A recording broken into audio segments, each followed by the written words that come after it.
Beep beep beep beep beep beep beep beep beep beep beep doo.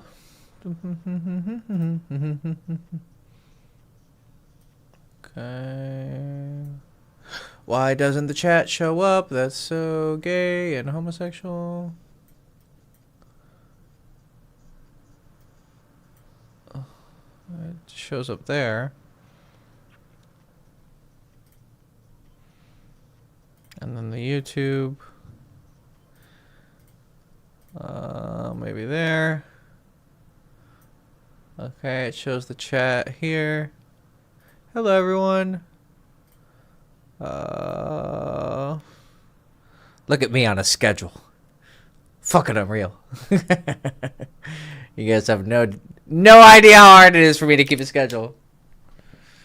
I'm allergic to schedules. But I'm doing it! I'm doing it! Alright, I'll give it a couple minutes. Well, fuck it. Why don't we just jump into it? Just fucking put the Zoom link and get people in here. Alright, one second. Let me pour my fucking soda. And then I'll send the link. I wish I could...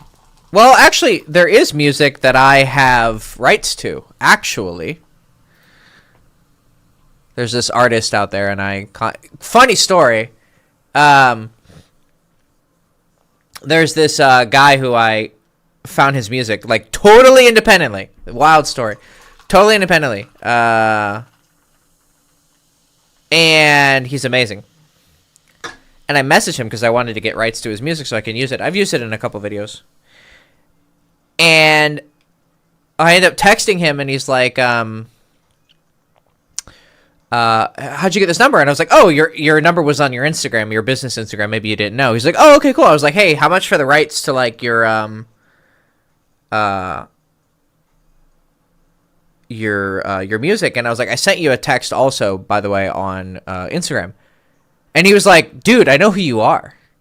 And I was like, oh? He's like, yeah, I'm like a huge fan of your videos. I was like, what? And I'm not that big, right? You know, like I had 30K subscribers on the Girls Chase channel. But it was so funny that some random guy who makes music that I like, I ended up messaging him and he likes it. So anyways, I'll put his music on so you guys can hear it. It's really, really good. He's a cool guy.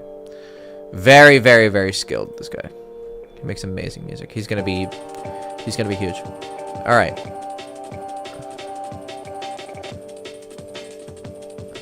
Let me make sure it's not too loud.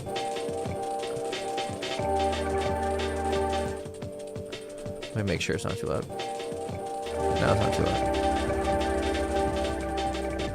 Let me make sure it's not too loud. Okay, all right.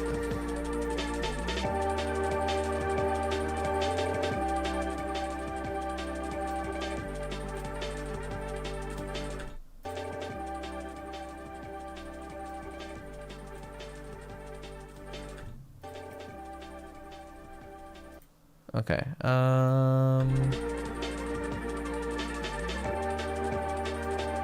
Let me make a Zoom call.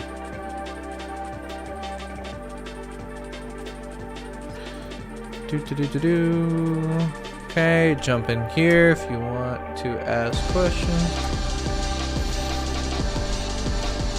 And YouTube can suck my fucking dick because I have rights to this. Try and copyright strike me, bitch. He wouldn't do that, but it's I don't know, sometimes it's automated.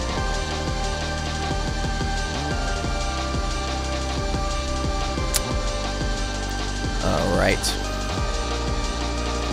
Okay. Tomas, ¿qué pasa, güey? Hey, what's up, Hector? How are you? Good, how are you? Alright, just did a hour and a half coaching. Now I'm about to do another 3.5 hours. Damn, sounds tough. Ah, it's alright. I gotta suck it up and quit being a bitch. Talk to me. What's up? You wanted to go over more texts? Yeah, because I'm actually in the middle of texting this girl that I got her number from my outing a couple hours ago. Okay. Here, let me send it. Send them to me. Cause I remember last time I was way too eager, so I didn't want to repeat the same thing. There's two of them so far.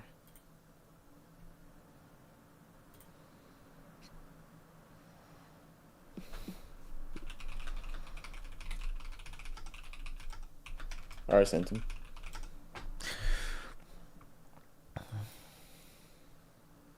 Okay. And then Brian, I'll get to you next. You're next in queue. Okay. So you're already talking to girls about philosophy, and motherfucker, this is good. So last time, for anyone who doesn't realize context, I told Tomas that his sexual vibe is pretty good, and I think he should start being a little bit more like, like connecting with people, and he likes philosophy, right? So this girl, I'm not going to show her texts. I mean, her number's not here, right? No, it's just, no one knows who Haley is, so it's just a first name. So, 1 second, let me show you guys, just so you can understand the texts. Is this? Yeah. Okay, so briefly here, see, look. Hope you enjoyed the movie, Haley, Tomas, whatever, first names. You don't know anybody. Thank you. Enjoy the time with your family. And then she texts him like, this is huge interest, right? Like, she responds, emojis, enjoy your time with your family. And then she sends a screenshot of her looking up Seneca, who's a Roman philosopher. And this is great. He's already putting into practice what I said. He's talking to girls. Okay, get this. He's talking to girls about philosophy on the first approach. Fucking impressive. I love it. And she's actually interested and like sending him screenshots. Like, okay, you got to tell me how this. Oh wait, there's more text. 1 second. Sorry. Did you? 1 second before. I need to make sure you cropped out any information. Okay, good. I don't want to dox anyone. Boop. 1 second. Let me switch it to the second text. There we go.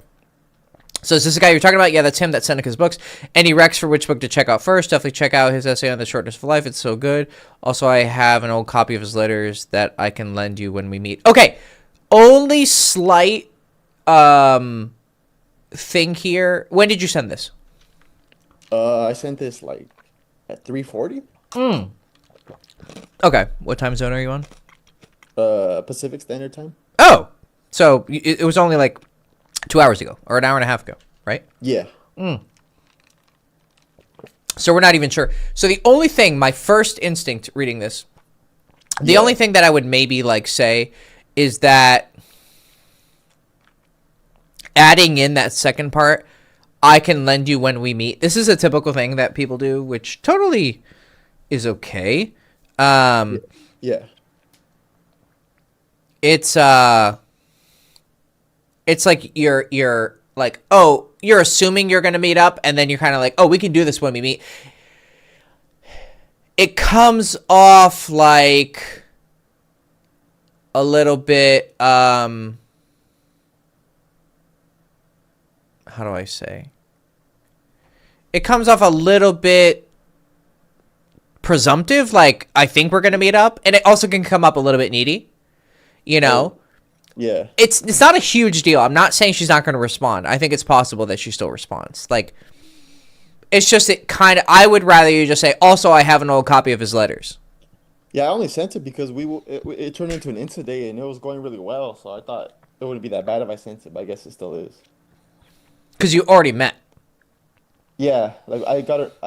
She was sitting on a bench and I approached her, and then we were at a lake, and then we went to go to some cookie shop or something, and we sat on the grass and talked. You're getting great results already. See, I told you have a good sexual vibe. Like, just see, it's kind of like, I just hear this and I go, oh, girls are already attracted to you. Attraction isn't lust, right? Because you have a shit ton of sexual experience. Not necessarily with women, but you're just a sexual person, right? So, this is great. I think you're really. And is this a younger girl, so you don't have this excuse of like it's an older girl? Or She's like 27. yeah, exactly. So you see, so before when I said, "Oh yeah, you got laid," you're like, "Oh yeah, well that's maybe because she was 41 and da da da." Like, see, here's a 27-year-old girl who's still like really interested in you, right? Yeah. So I want you to try and get rid of this insecurity. It's gonna take time, but Yeah. Okay. don't be so insecure. Like, girls are like, if you could talk to a girl and she's interested in philosophy because of you, you're doing a good job, right? Sure. Like you're doing fine, right? Yeah.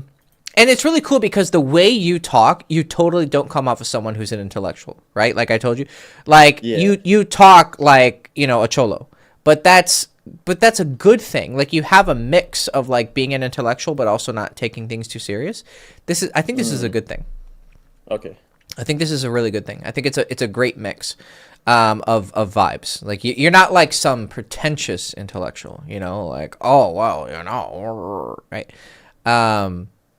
So the thing I would do here is like I would just say. Also, you could even say it like I'm such a nerd that I have old copies of his letters.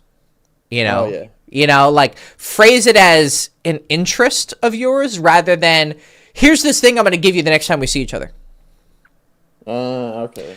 Now you could do that later. Like you could say the next time, or like, let's say you have a date already with her, right? Then you Yeah. can say, hey, by the way, I have some old letters from Seneca. I'll also bring them on the date. Okay. You understand? Yeah, I just thought it wasn't that bad because we already had agreed we're gonna get coffee during the interaction earlier. Okay. But it hasn't been set up yet. Nah, nah. Yeah. It's a small detail, right? It's not huge. It's probably okay. I think she probably likes you. But it would be like the day of, you say, hey, I'll see you at, 1 p.m. Okay, cool. I'll see you there. By the way, I'm going to bring some, I have some of Seneca's letters I'm going to bring, Okay. you know? Yeah. Then it becomes less of like a sneaky tool. You're like, oh yeah, when we meet, Yeah, yeah. like it's subtle. It's subtle, right? Yeah. But a lot of these subtle things, a lot of these 1% add up. Yeah, I agree. So, but great job. Fantastic. Like you Yep. immediately listened to me. You executed it. You're talking to a girl on the first date about philosophy. Most guys would be like, oh, you can't do that. That's not, fuck these people. Like these nerds who say that you can't, talk about intellectual stuff on the first date. It's totally bullshit. You totally can. Yeah, it's crazy because some people on the boards they go on there just to argue. I'm like, I thought the whole point was just to get better, not argue with the person. Yeah, exactly. Yeah, they want to spend more time arguing with each other than they do fucking getting better. Exactly. Yeah. Yeah, like if you told me to jump off a bridge, I would do it because I'm just gonna listen. Don't listen to that. If I'm telling you, unless you have a parachute, Yeah, but how do I go forward? Because I don't wanna fuck this one up again. I don't know. I don't know what. I don't see yet what you need to work on.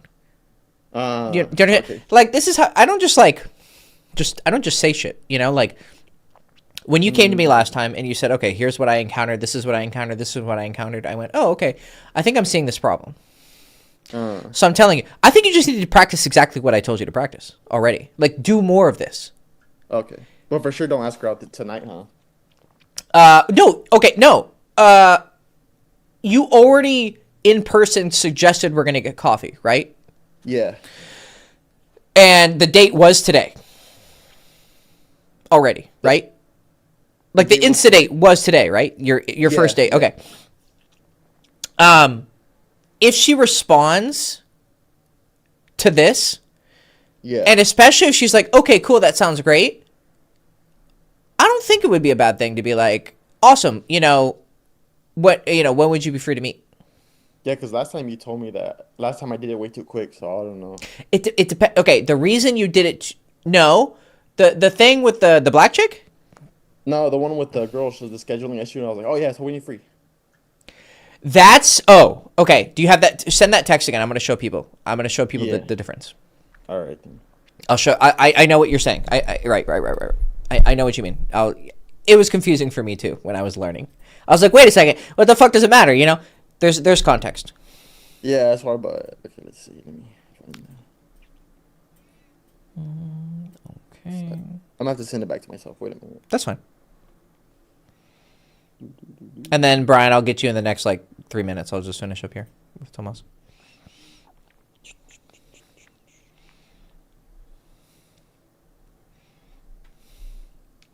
Yeah, I get it. A lot of this dating shit is really confusing. You're like, I'll be like, hey, in this distance, you know, do this. And then I'm like, hey, do this. And you're like, didn't you just tell me not to do that? I'm like, yeah, well, in this context, it's okay. Yeah, it's like extremely nuanced. I'm like, fuck.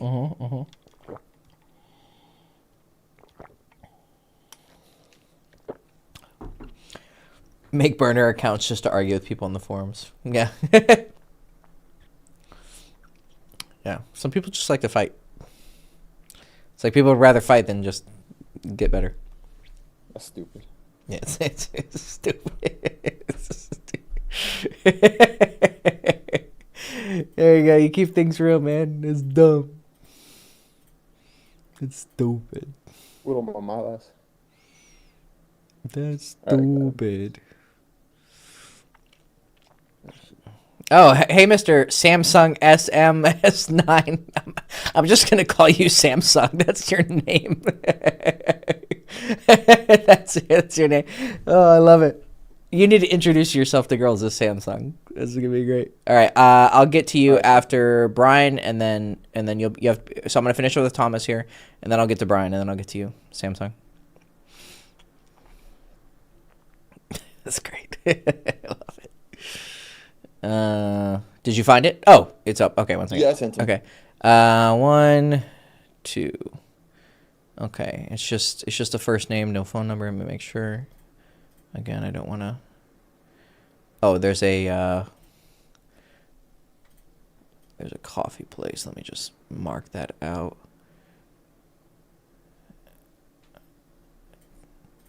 So there's no identifiable information. Okay.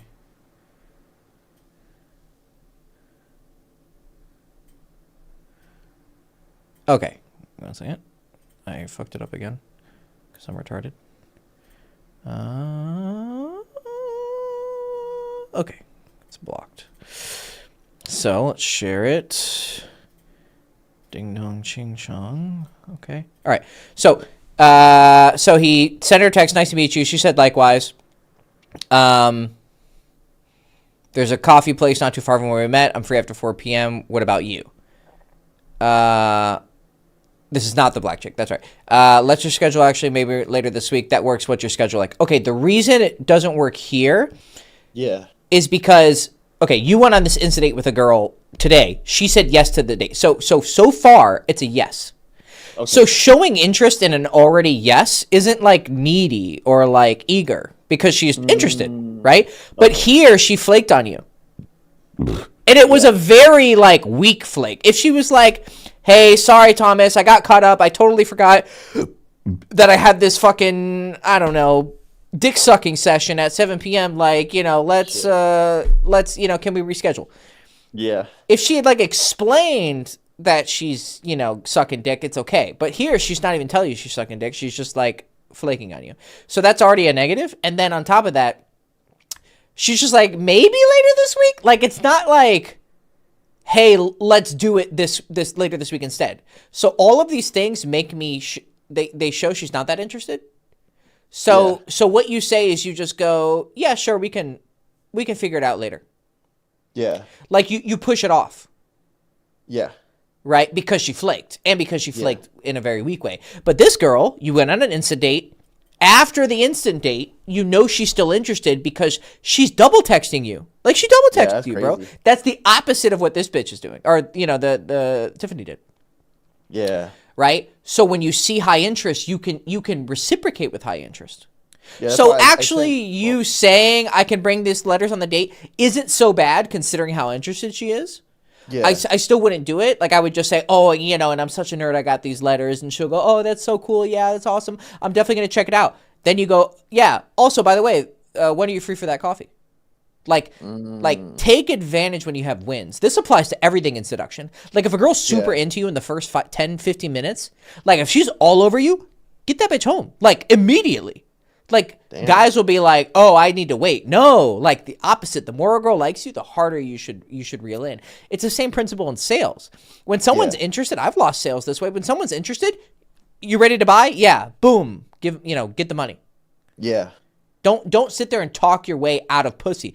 Actually, great example. One more example. I have a client, and he was trying to hire someone for something for his business. And he was going through all the prospects, and they all kind of sucked. And this one guy was like, okay. He's like, all right, fine. I'll buy with you. Got off the phone. Well, this guy started harassing him, like, you got to buy now. I'm going to give you a deal. It pissed him off so much. Now he blocked him. He's not going to buy from him. And he said, I was going to give him the money. I was going to hire him. But then he started acting goofy, and I didn't want, Yeah. he lost the money. Yeah. That makes sense. So he was too interested. Right? Yeah. But he should have just played it cool. Awesome. I got the pussy. Take it. Like, just take it. So don't overdo it and don't underdo it. But the more interest she's showing, the more you should capitalize. But in this case, a date is a little bit different from a sale because he has to go back and figure out his finances and buy it. But a girl who's with you right now, she wants to buy now. Yeah. Like, it's not some like, I got to check my finances, da-da-da. It's like it's an emotional decision. Yeah. So there's some overlap, and then there's, they are different things. But yeah, so that's why they're different. Does that make sense? Yeah, that makes sense. Okay. Cool, All right, man. I'll see how she responds. Yeah, and then, like I said, just keep focusing on what I told you to do last time. All right, then. Because it's gonna take time to, like, actually, like, implement it. But you're doing Yeah, good. I've been hesitant, but I'm like, yeah, I'll do it anyway. Yeah, open your feelings. Open your feelings. Talk about things. All right, then. Thank you. Cool. You're welcome, man. Hey, Brian, what's up, man? Hey, Hector. We've talked before. Yes, we have. You About did year a or two consultation ago, call a maybe? year ago, correct? Yeah. Yes. I'm surprised you remember me. Thank Yes. you. That means a lot. And you were kind of dealing with some bitterness about red pill and black pill stuff, correct? Probably. And you were I working mean, at like a hotel, if I remember correctly. Is that I you? think so. I think it was in school. That wasn't me. I never worked at a hotel before. Then that wasn't you. One second. Give me some more details, or that are you're okay with sharing, so I remember our. Oh yeah, I'm pretty open about everything for the most part. Okay, so what were we Um, talking about?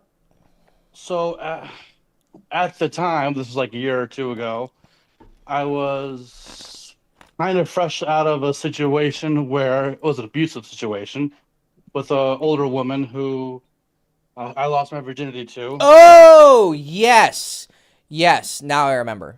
Yes. Okay. Sorry. That's a weird thing to get it like. Oh yeah, I totally remember. You were getting abused. I'm sorry. Are you feeling better? Are you okay? Okay. Yeah, Yeah. I'm fine. I mean, I got out of that, haven't talked to her real. Occasionally, I'll bump into her and I just kind of troll her a little bit, like, "Hey, where's that baby you promised me? You're 6 months along. You should be all ready. You should be a little bumpy here, you know." She lied about a pregnancy. Oh yeah, yeah. Wow, that is crazy, bitch. And she lives in your town. Oh yeah. Yeah, she lives. So I'm in Michigan. So I live over near the capital, Yeah. but not like the Sure. capital city necessarily. Sure. She lives over in closer to that side. She's like 20 minutes away, but we go to the same school, so college. Wow. So occasionally I bump into her. Last time I saw her, it was she was driving down the road, and I was like next to her, and I'm like, "Oh shit, that's the bitch I fucked." I tried Well, at honking least at her at a different car and everything, so she didn't know it was me. But sure. Well, that's at least you're not like scared of her or like like nah, overly bitter. That's good. That's a good attitude to have. thank you. So then my second lay, which was my first cold approach lay, was this past April. I met some chick at Hot Topic. She was working there. It was my Nice. birthday. Was she a goth chick? Alt chick. Alt chick. Okay. Yeah. She is stupid hot too. Oh my God. 23, Yeah. just years old. She's just banging hot. Anyway, so turns out we have a similar sense of humor, but I'm not very good at stating my humor very well because everyone I'm around doesn't really like it. So it's kind of hard to, Like you have a very like offensive sense of humor. I guess, I don't know. It's kind of dark. It's kind of racist. It's kind of goofy. It's kind Perfect. of Sounds like the raunchy. best. I Sounds like fucking the love best it. kind of humor. Yeah. Yeah.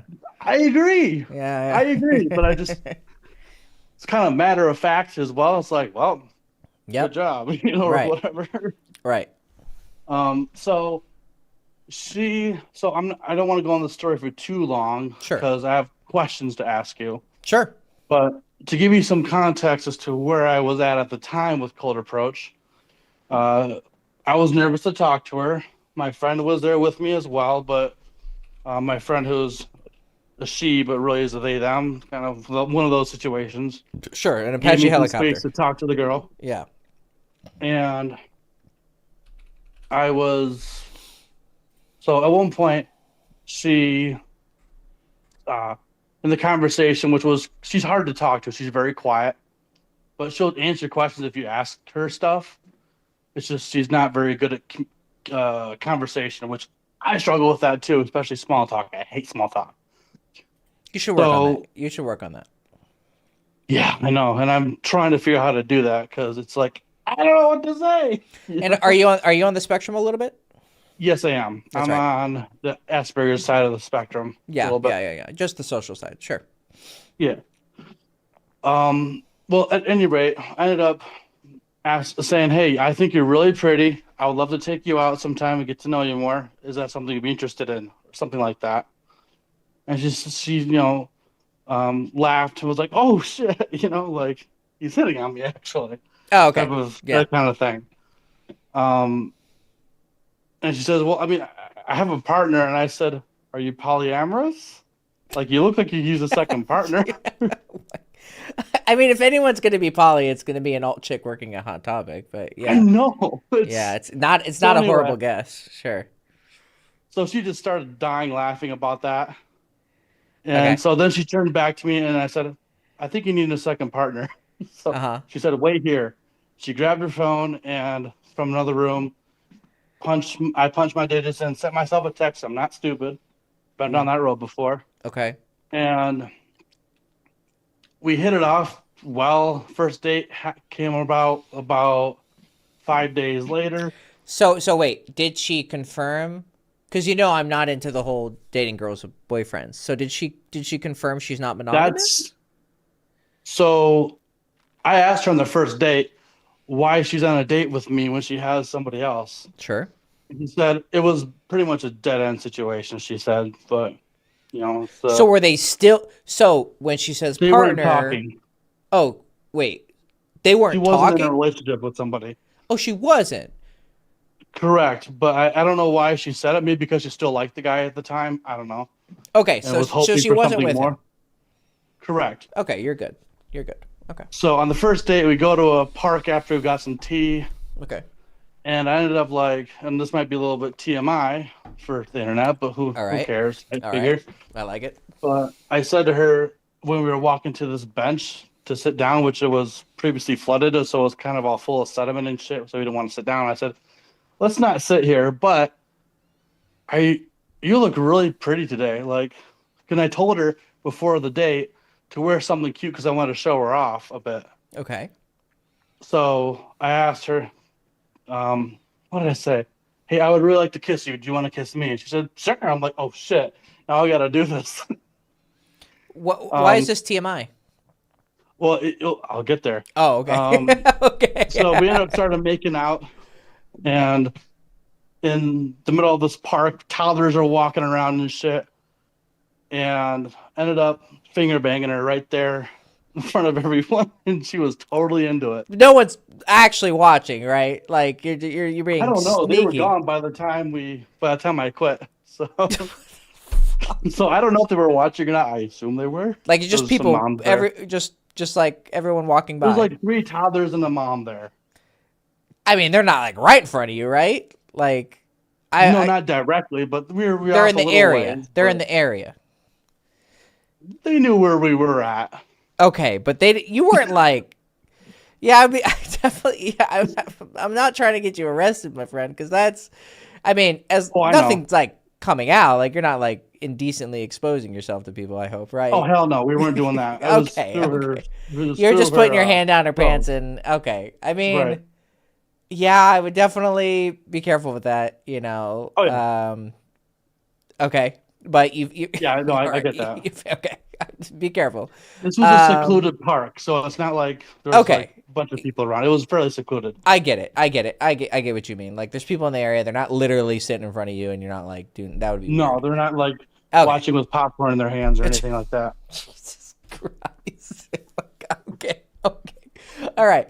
So, yeah. All So right. I ended up bringing her back to my apartment because it's like less than 3 minutes away from the park. We ended up banging. Then we go to get some food and come back and bang some more.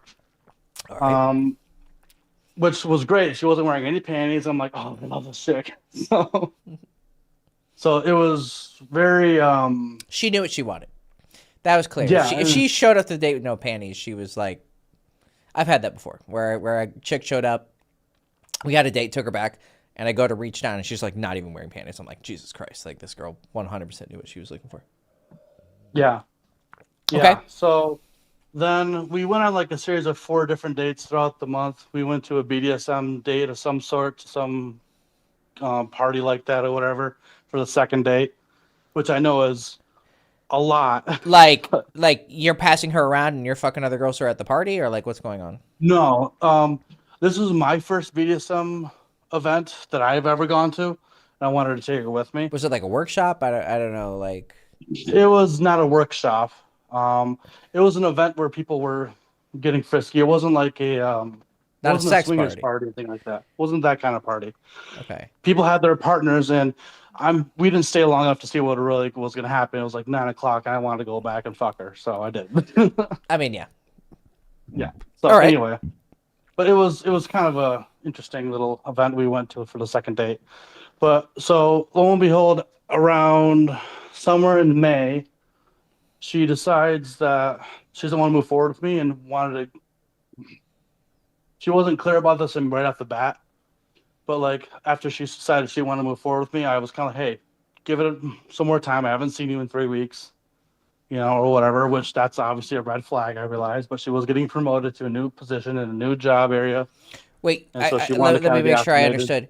You said she did want to move forward with you or did not want to move forward with you? Did not. Well, how did that Like she come wasn't. up? She. It was pretty abrupt. Like, you didn't push for anything, correct? No, I did. That's the problem. That's Oh, one of the problems I ran into. Was I you it was in pushed the for month. monogamy. No, I pushed. I asked her like, "Hey, do you want to be my girlfriend?" Like as we were kissing and stuff like that. At one point on the fourth date, Well, and that that's probably what I got her said. That thinking. you pushed for monogamy. You pushed for like an official label on it, Yeah, and she said, "Maybe," but maybe. And then you but it, brought it up again. nope, You didn't bring. Okay, so you weren't pushy about it. You just asked, and correct. then Then 3 weeks later, did you? she Oh, ended up not oh, wanting to move forward. okay. So the last time you see each other, you've had sex on 4 different occasions. At that point, Correct. it's probably a bit quick. Um, Hey, I agree. and then after, and then you didn't see her for 3 weeks. Did you try to see her in those 3 weeks, and she was kind of like aloof and distant? She, I don't remember. She wasn't aloof or anything like that. She did text a little bit less, but she's been like a 3 texts a day type of chick the whole time. So because she's very busy with her job and such, which is totally fine. Yeah. But Well, what ended up happening? usually if that happens, and then she starts kind of like you don't see her for 3 weeks, there was something going on, and then she just Yeah. texts you out of the blue that she doesn't want to move forward. Wasn't out of the blue, out of the blue. Like she responded to one of my messages that I had sent her, and then after that message, she said she didn't want to move forward with me, and she was feeling not so thrilled about that. She really seemed to like me. It wasn't like a hey, I don't want to move forward with you text. It was like this and a bunch of other things that she was saying about how she felt about things. Like she wasn't feeling the romantic chemistry and stuff like that, which I was sick most of the time that we were fucking. So I wasn't in the best space to be completely like just. I mean, I was in a lot of ways a little overly eager with her. I know that. Mm-hmm. Mm-hmm. But at any rate, she ends up moving forward with the guy that she was seeing before me, because he wanted to make things more, um, what was it called? He was more forward about what he actually wanted. He decided he wanted her, and so Well, okay, I wait. I thought she wasn't talking to him anymore. she wasn't, but he reached out. I think he reached out. She was telling me about this the last time we hung out, which because we saw each other after the fourth date, like back in I don't know October or something. Okay, now I'm thinking she wanted a quick fling with you, it seems like. And then she was having fun with you, and then you started getting kind of romantical. And then the other guy was also being romantical, probably at the same time, but he was offering more of like a relationship thing, and you were Nope, offering. I was offering a relationship No, too. no, no, I know. No, I know. I know that you literally offered a relationship. What I mean is that the experience you were giving her was mostly sexual, right? Like you fingered her on the Yes, first that is date, true. right? So it's kind of a strange thing that we learn when you're with girls. You're like, okay, the nice guy goes slow and moves, and then the playboy gets laid, and then the girl likes the playboy. It's not that simple. So if you fuck a girl quickly, it clearly shows your intentions. And if you weren't like creating a strong bond with her, which it sounds like it was mostly a sexual relationship. I mean, second date, you go to a BDSM party and then you take her home and fuck her. And then, you know, it sounds like it was heavily a lust based relationship and you didn't Oh yeah, develop the deepest of bonds. So probably what ended up happening is she started craving that deeper bond and then she had to decide between you and him. And although she liked fucking you, he probably presented more of a long term option. that's what she said. That's Because yeah, yeah. yeah, she said basically that um, like she at the first day she said she did not want kids. When I brought it up, she said she didn't want kids because I have a vasectomy now. I was gonna get one at some point while we were seeing each other. It didn't happen for a little while. Okay. Um, but when I told her I was getting a vasectomy, um, she changed it to, well, I might want kids. Then the last time, she texted me about not wanting to move forward. She's like, yeah, I want kids. I want that option to be there. Right, right, right. I mean, That's yeah, fair. I totally am in agreement with that. yeah. And I wasn't feeling the romantic chemistry with her necessarily. I So you tried weren't to. feeling it either. No, but also I was sicker than a dog. So, So then why like, did you ask her for a relationship? I'm curious. scarcity.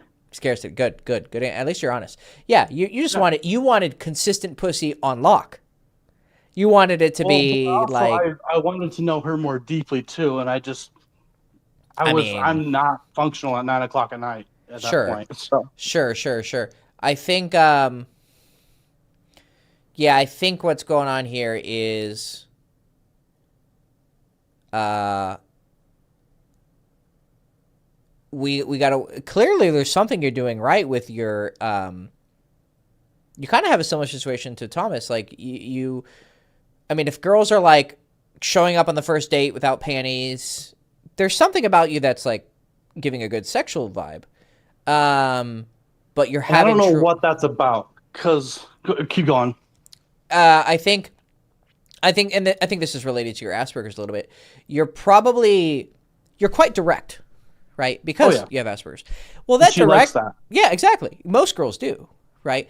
That directness Hmm. is a pro, but it can also, if it's not coupled with like being very emotionally receptive or trying, being able to empathize really. I mean, it's not that people with autism are incapable of empathy. It's just it works a little bit differently. Like you're not psychopaths, but like, Right. I'm a little too empathetic, actually. I think that's one of my strengths and major weaknesses sure, because but I tend to go ahead. you probably have a problem expressing it in a correct way. Like the way you talk is very Maybe. dry. Like the way you talk, I'm sure you're aware of this. You talk in a very dry way. This is why I Okay. think you made a point earlier. You said people don't really vibe with my humor because it's like really racist and da da da. People don't have a problem. So I mean, Okay. some people have a problem with like extreme humor. I think they're having a problem with the delivery. I agree. Because so back when I first discovered pickup, I learned that you don't want to have a ton of inflection in your voice. You don't want to be monotone, but you Who don't said want to be that? like, I don't know, probably Alpha M or some bullshit channel. I Whoever don't said it, they're fucking remember. retarded. That's yeah, Yeah. yeah. Don't listen to that. So I kind of trained myself to be more just firm with my Mm-hmm. tonality. Mm-hmm. Mm-hmm. And like I can talk to you like you're a friend because you're not a hot chick. No offense, but None taken. if I were to talk to this girl right now on the phone, I'd probably be a little bit more nervous Of and a course. little squeakier in the voice, you Of know. course. So Of course. that's really good. It's good feedback to know that my tonality is a little bit dry Yeah. because I've worked on trying to drop the tonality with a downward inflection at the end of each sentence Your a lot more. inflection is actually okay. Okay, You're that's inflecting. good. Yes, you're actually doing okay with the inflections. What you're missing is variation of inflections. So this is kind of like how you talk. Like, Okay. let me see if I can mimic it for a second. It's Okay. it's hard to like not just talk how I talk. You're kind of talking like this, and then you'll inflect at the end of it, and then you'll kind of go back to talking like this, and then you'll go with a down tone, and you'll go like this, and then you'll kind of just go back to talking like that. Like, you'll have some ups and some downs, but you don't have this, like, how I'm talking now, where I'm like here, and then I'm here, and then I'm here, and then I'm here, and then I go fat. You also, your speed is too similar. Like, you're like a horse that's like tut tut tut tut tut tut tut tut tut tut. Like, you Okay. got Yeah. like, there's times when you should talk fast, and because it kind of varies things up, and then you can talk slow. Like, you got to treat it like a song that's very varied. Right. That But makes your sense. your inflecting is actually okay.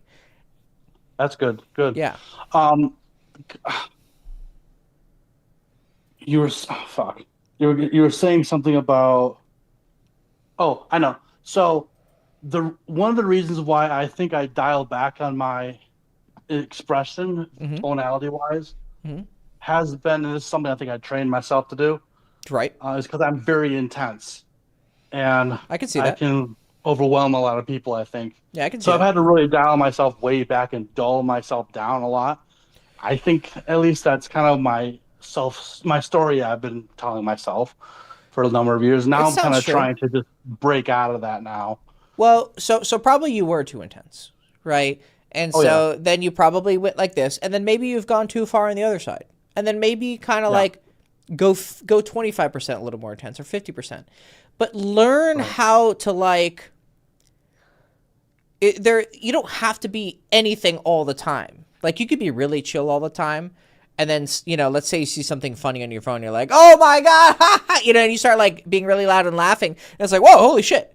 Right? And then you're like really loud and right. expressive. And then the next minute you could be like, yeah, da, da, da, da. Like, someone who's Yeah, all the okay. time quiet is boring. And someone who's like all the time really loud is fucking annoying. Oh Right? yeah, I've known a few of those people. Right. Usually Italians are definitely known for that. Right. So see, this is what I mean. Like, I like this super direct humor. I have a really awful sense of humor. You're so direct about it. You're like, yeah, Italians are like that. That would be like, like let's say you're making a joke and you're like, oh yeah, black people are like that. Like, it could be funny. There's nothing wrong with the offensive humor. It's the delivery needs a little bit more cushion. So, you might want to say it like, yeah, I know people like that. Usually Italians, usually, yeah. But, yeah, I get it. I get what you're saying. You see, like, I add a little bit of, like, Upper inflection, flavor. not Yeah, upper inflection, but higher any tonality, anything. Higher tonality, more higher varied pitched voice. inflections. Exactly. Yeah. Okay. That lets because offensive humor is already so strong of a punch. If you also deliver it with a dry tone, it's like getting hit with the fucking sledgehammer, right? This is making so much sense to me now Yes. because I think like whenever I would tease a girl, Oh oh my yeah, I god, bet you fucking oh, it's offended some always girls. backfired. Oh yeah, because you're like, yeah, you're a dumb bitch. It's like, oh shit, right? Whereas you say like, oh, you're really a dumb bitch, aren't you? Like, at least it's got some fucking, but it's still harsh. Like, you're probably still, I wouldn't just outright call her a dumb bitch unless it's like Right. perfectly timed. Like, I've like joked with a girl that she should kill herself, but it was like it made sense in the moment, and I did it with like, I'm obviously kidding. Problem with you, I don't know you're kidding. I know Oh, you're kidding. really? I know you're kidding because you told me you are. But if I was like just watching you and just meeting you, my first interpretation of how you talk might be that you're not kidding. Okay. Because this is a big lesson for everyone, no matter what they're dealing with, anyone listening to this right now. The story you have in your head of what you are trying to say and what you believe and what you mean, you understand all the context and nuance of how you feel. That is not immediately conveyed to most people with what you say and how you say it. You have to learn how to make the song clear. Like, okay, yeah. It's like a movie where they try to impart some message to you and you're like, what the fuck was this movie about? And then someone's like, oh, well, it was just too deep and you didn't understand it. It's like, no, they just did a fucking bad job of doing it. It's not because I'm dumb. It's because they're fucking unskilled. So it's your job to market yourself properly. So you have to learn how to take what's in your mind and properly express it with facial expressions too. I'm willing to bet that your facial expression, for the most part, is pretty stone-like. Like, you don't have very varied facial expressions, right? So it depends. It depends. I talk a lot with my hands more than my face, but I do talk with both. Okay, you need to learn every instrument. The voice, the face, the hands, the body language, and the words themselves. Okay. Like for example, what was I gonna say? Fuck, I forgot. Anyway, I think the facial expressions. Yeah. So, like when I was saying things about the girl, or when I was telling you about funny things that I think are funny and such, I did have a smile on my face during some of those moments. Like if I say to a girl, like, "Are you polyamorous?" I might raise an eyebrow and put my head back a little bit to a tilt. But you're questioning. Yeah, but I know that in your head you were like, I'm doing the funny face. But from the outside, if I'm watching it, it might still seem kind of autistic, right? Like, it still needs to be. You got to be better. Like, I'm just guessing. Like, I've met a lot of people, and just based off of the vibes, you want me to turn the camera on? Sure, if you want to turn the camera on, I can see. Okay. Yeah, that would be probably quite helpful for me. Yeah. So you turn this on. Come on. There we go. Okay, there we go. Yeah. Okay. Yes. Yeah, you kind of have like this very like blank expression, right? You have an interesting look. I like the Viking beard. Like, you got the Viking look going on pretty well, right? And when you smile, you smile very genuinely. Like, you have your eyes like your eyes are smiling, right? Like, you seem like a pretty genuinely happy person, right? I'm not, but but there's light inside of you. Is that's what I'm trying to say. Like, okay. Like, there's something about you that's like, even though you have this big Viking beard, and how tall are you? 5'10". 5'10". Okay. Yeah, but you seem like you have a bigger presence. And I like the yeah, dude, you look like a fucking Viking, or like some, like, I don't know, what's your background? Maybe Irish or Scottish or something? Like, what are you? English, German, a little bit of Irish, I think. Yeah, you look like some dude, Visigoth or something. So what? I like I was just pausing and thinking. Okay, gotcha. See? Okay, so what you want to see is, like, when you see me do this, like, you immediately reacted and you said, what? So what? Like, just pause and kind of watch me for a little bit, Like, don't be so immediately reactive. You what? I can't see your camera, so. Oh, you can't. I'm watching the Zoom right now. Oh, you're watching the Zoom, not my Correct, because I don't have live stream. I don't like it. I get the double audio feed thing. That's that makes sense, right? Okay, never mind. Right. Then I'm wrong on that. You were just like heard me pause. Okay, but yeah, you kind of have a little bit of a like blank expression, and your eyes are kind of wide, right? Yeah, they are. Yeah, they're a little wide. So there's thing called micro expressions. So micro expressions are like not huge movements of your face, but little ones that like slight squints of the eye, slight, like one cheek is higher than the other. When you think of facial expressions, you're probably thinking in terms of like big, this is angry, this is sad, this is happy, right? Okay. Here, I'll turn on my camera here. Okay. Yeah, that would be very helpful. Yeah. So here, and I'll take off my glasses to kind of help. So there's like, see, like as I'm talking, like this is happening naturally now because I've practiced it, and also because when you're not autistic, these things come a little bit more naturally, but they're totally trainable. Right. This is not something outside the realm of possibility. You just have to try extra hard to do it, right? So, right. Like, you see, like, this feels like I'm like cranking out a thought, like, right? So you want to start learning these like more nuanced expressions rather than just like what you're doing now, which is kind of just like this or like this, right? You have just like nothing or happy. Those are the only two modes I've seen so far, That's awesome. So you have to have a little bit more varied.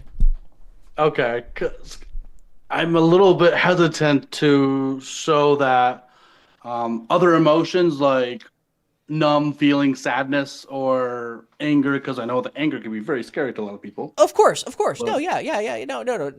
Like there is room for being civilized, right? But right. Anger is okay in a small dose because, like, let's say you're with a girl and some annoying guy comes up and okay, whatever. And she sees, oh, okay, cool. Like, she feels like people can connect to you when you show your emotions. Right? Right. As long as you restrain your actions and your words, that's where being civilized comes in. Like, I'm angry, but that doesn't mean I'm going to punch someone. Or I'm annoyed, that doesn't mean I'm going to tell someone to suck a dick. Like, there's, we're civilized and we're disciplined, but we can still express our emotions. Right? Right.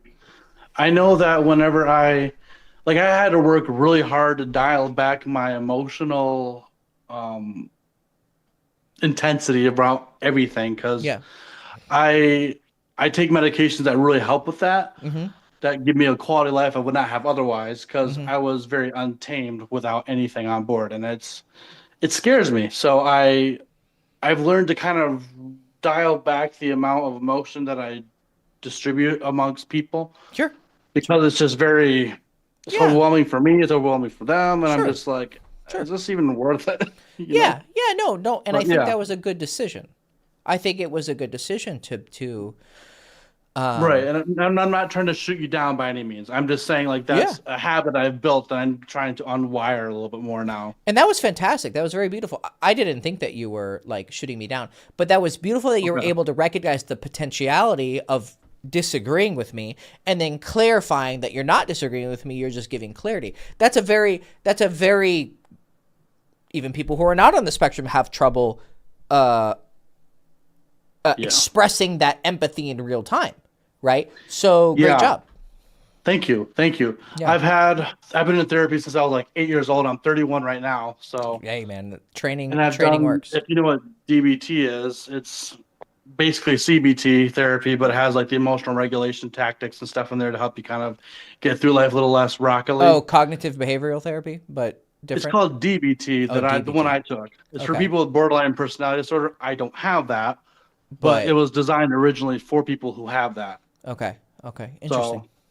So I've had to learn a lot of social skills through doing that, as well as just being taught by people because I just didn't fucking get anything when I was a kid.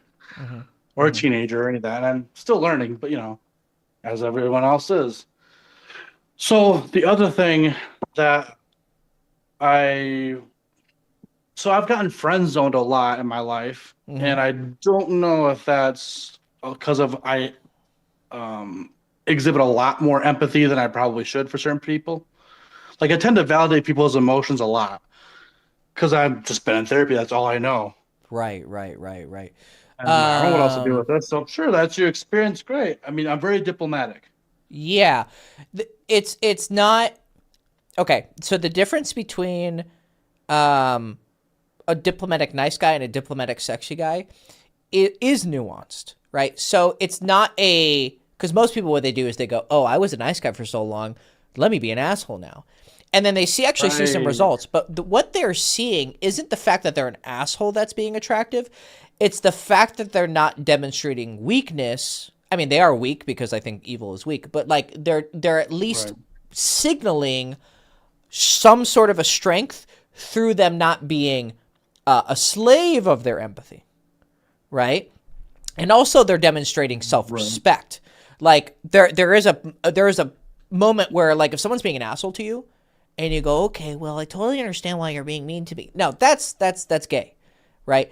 Like you should be able to stand up for yourself. So it's nuance. Can you come off like someone who would stand up for themselves? It doesn't mean you need to actively like stand up for yourself when someone's being totally normal with you, but do you come off like someone who would, and then at the same time be diplomatic? Possibly. I'm not sure about that one actually, It's hard. because I know. So what? It's hard. It's difficult. It's difficult. Yeah, because I just try to get myself out of those situations before they happen. Usually, Because you're afraid that you're going to overreact, correct? no, I'm more afraid that I'm gonna crumble. Oh. Well, okay. Yeah. Not overreact in terms of like be super angry, but like cry?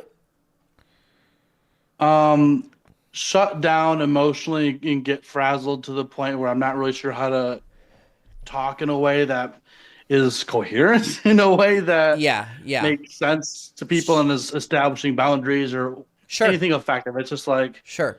okay, I don't know what you want me to do with this, but all right, Sure. it's Sure. So, overwhelming. okay. What you need to do, and do this at your own pace, of course. Let's say there's 5 times where you want to retreat emotionally from a situation. Stay in one of those 5 times. Right. I do my best to do that now. Yeah. Because like I have a brother-in-law who's very difficult for me to stand up to. I feel like because he has a very overpowering energy about him, Yeah. and his tonality, everything is just like, okay, dude, whatever. He's more of a but- pussy than you think. I guarantee you right now. I guarantee you probably. he's more of a pussy than you think he is. I mean, I don't want to say probably. I don't know. Right. But I typically crumble to him very easily, Sure. and it doesn't happen a lot. But when it does, it's like I've had to try to hold my ground and stay put, and not give in to his attacks, Yes. like Yes. verbal attacks. Yes. Yes. And his intensity is what scares me a little bit more than I would like to admit. And so, like, he's never had therapy and stuff like that. So it's like now they're going to therapy, he and his wife, but Okay. it's a mess. But let's not get into that. Even if you're trembling, even if you're crying, stand there. All right, I will do that. As long as there's no one trying to like shoot me or something. Well, you know? yeah. I mean, yeah. Otherwise, run. Definitely avoid, deadly situations. But if it's course. purely a social, emotional situation, stand your ground. Even if I used to, when I was younger, I remember this one time I was in, I don't know, elementary school. And there was an older kid and he was like, I don't know, somewhat bullying me. And he like got up and tried to act tough. I mean, we're like, I don't know, 8 or no, I was like 10 or 11. And I stand up to him and I'm going like this. My eye is twitching from like how nervous I am. And he laughs at me and he's like, "Oh, your eye is twitching." But I still stood there. Right? Like I still stood my ground. And if you just do that 100 times, you'll still feel some twitches in your heart, because any situation of conflict is, if anyone acts like they're totally calm, that's a lie. But there's a difference between someone who has been trained in these situations and someone hasn't. So Right. keep putting yourself there to the degree that you can. Don't overload yourself, right? You don't want to break, but like just, a little bit more and a little bit more and a little bit more and a little bit more and a little bit more. Like I had when after my the PTSD from being in Ukraine when the war happened. I had Mhm. huge anxiety attacks and panic attacks on a level I've never seen before. I crumbled like a bitch. Like I 100% crying, panic attacks, what's going on? Why am I reacting like this? And honestly, the solution was just baby step, baby step, baby step, baby step, baby step, baby step, baby step, and just over and over and over conditioning yourself to be able to deal with the emotional volatility, right? And so that works for like dealing with the external pressures, and it works for the internal expressing your emotions. So you say, oh, I had to really dial back my emotions over the years. Well, okay, you did a good job of it, but now maybe you went too far. Let your emotions out 10%, Right. 15%. Yeah, that makes sense. I know I also struggle with like I used to be good at diffusing situations pretty well, Mm-hmm. but with this person, it's just been, I've had a tendency in recent years to just kind of macho my way up and be like, no, Mm-hmm. or whatever, Mm-hmm. in a way that kind of escalates things sometimes. Well, so then you need to find a middle ground, because that's true. Right. So when someone's being like almost threatening, going too macho might actually make them escalate. So what you need to do is Right. like go half macho, half diplomatic, and be like, hey man, what's going on? Is everything okay? Is everything going good? You know, and if you Right. show you're not, I'm demonstrating I'm not scared because I'm not twitching, I'm not shaking, I'm not like my voice isn't trembling. I'm just like, are you good, man? Is everything okay? Well, be like, okay, well, hey, let's Right. talk about it. Da da da. But that would be different from like, hey man, what's going? That's a sign of weakness, and usually predators take advantage of that, right? Right. Yeah. So there's, every situation is going to be different. Right. Yeah. Thank you. Mm-hmm. That was very helpful. Yes, of course. You're So welcome. homework is facial expressions, tonality, not well, yeah. Variation. That whole stuff. Variation. Thank you. Mm-hmm. Variation of voice tonality and Yes. inflections and And whatnot. facial expressions. Mm-hmm. Facial expressions. Okay. And what was the other one? Basically, like slowly get better at being in uncomfortable situations and don't retreat from Right. them. But also the other side is get better at showing more emotions a little bit more. Showing more emotions. Thank you. They're the same. 'Cause- They're the yeah. same side, or they're different sides of the same coin. Right. That makes sense. Mm-hmm. One's internal going Cool. out, and one's external coming in. Okay. That's a lot. Thank you, It is a Hector. lot. I It is a appreciate lot. You're welcome. You're a buddy. good coach. I Thank appreciate you, it. Thank you. All right, buddy. Absolutely. I'll see you soon. Sounds good. Yep. Are you doing more of these live events? I'm gonna start doing them twice a week now. Yes. I For think how long? I'm gonna do. I don't know, until the foreseeable future. I think I'll do them. I think I'm gonna do Thursday and Saturdays. Perfect. Yeah. Okay. Cool. Thank you. You are a lifesaver. Thank you, Hector. You're welcome, buddy. I wish you all the best. Appreciate it. Yep, you too. Bye. Bye. All right, Samsung. What's up, man? Can you hear me, Samsung? There's a guy in the Zoom chat. It's just, it doesn't show his name. It just shows his phone. I think you have to unmute yourself, buddy.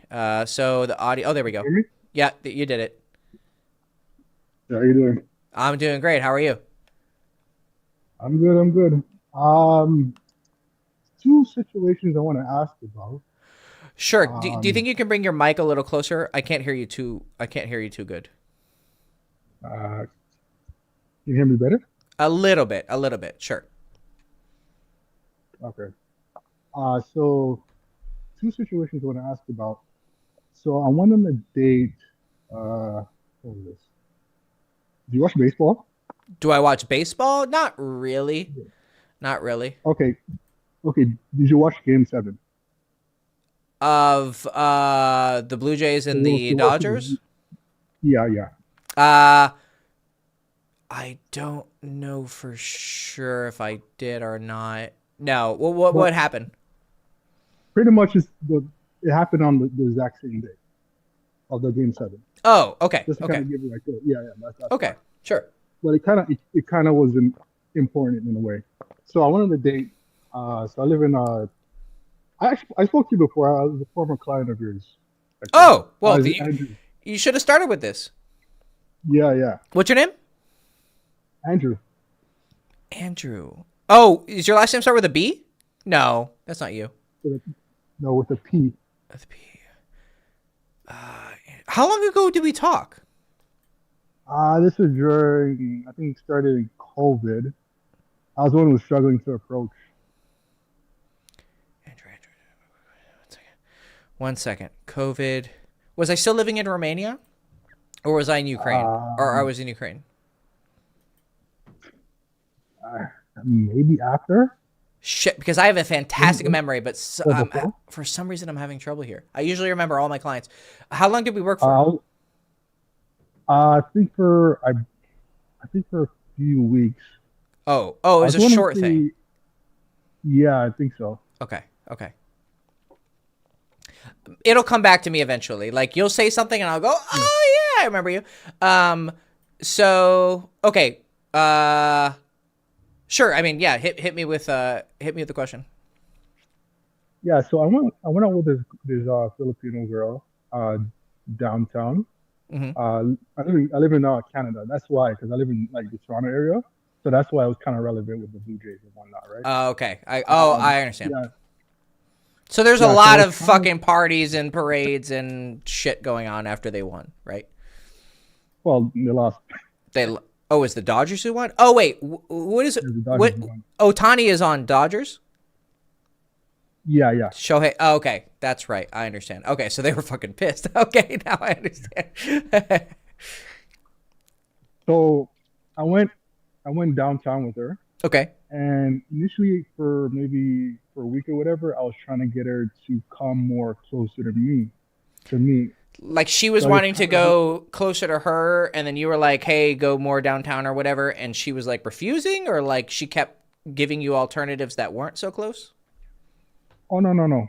So I wanted her to come to, let's say she lived on the east side of Toronto, and I was trying to get her to the west side of Toronto.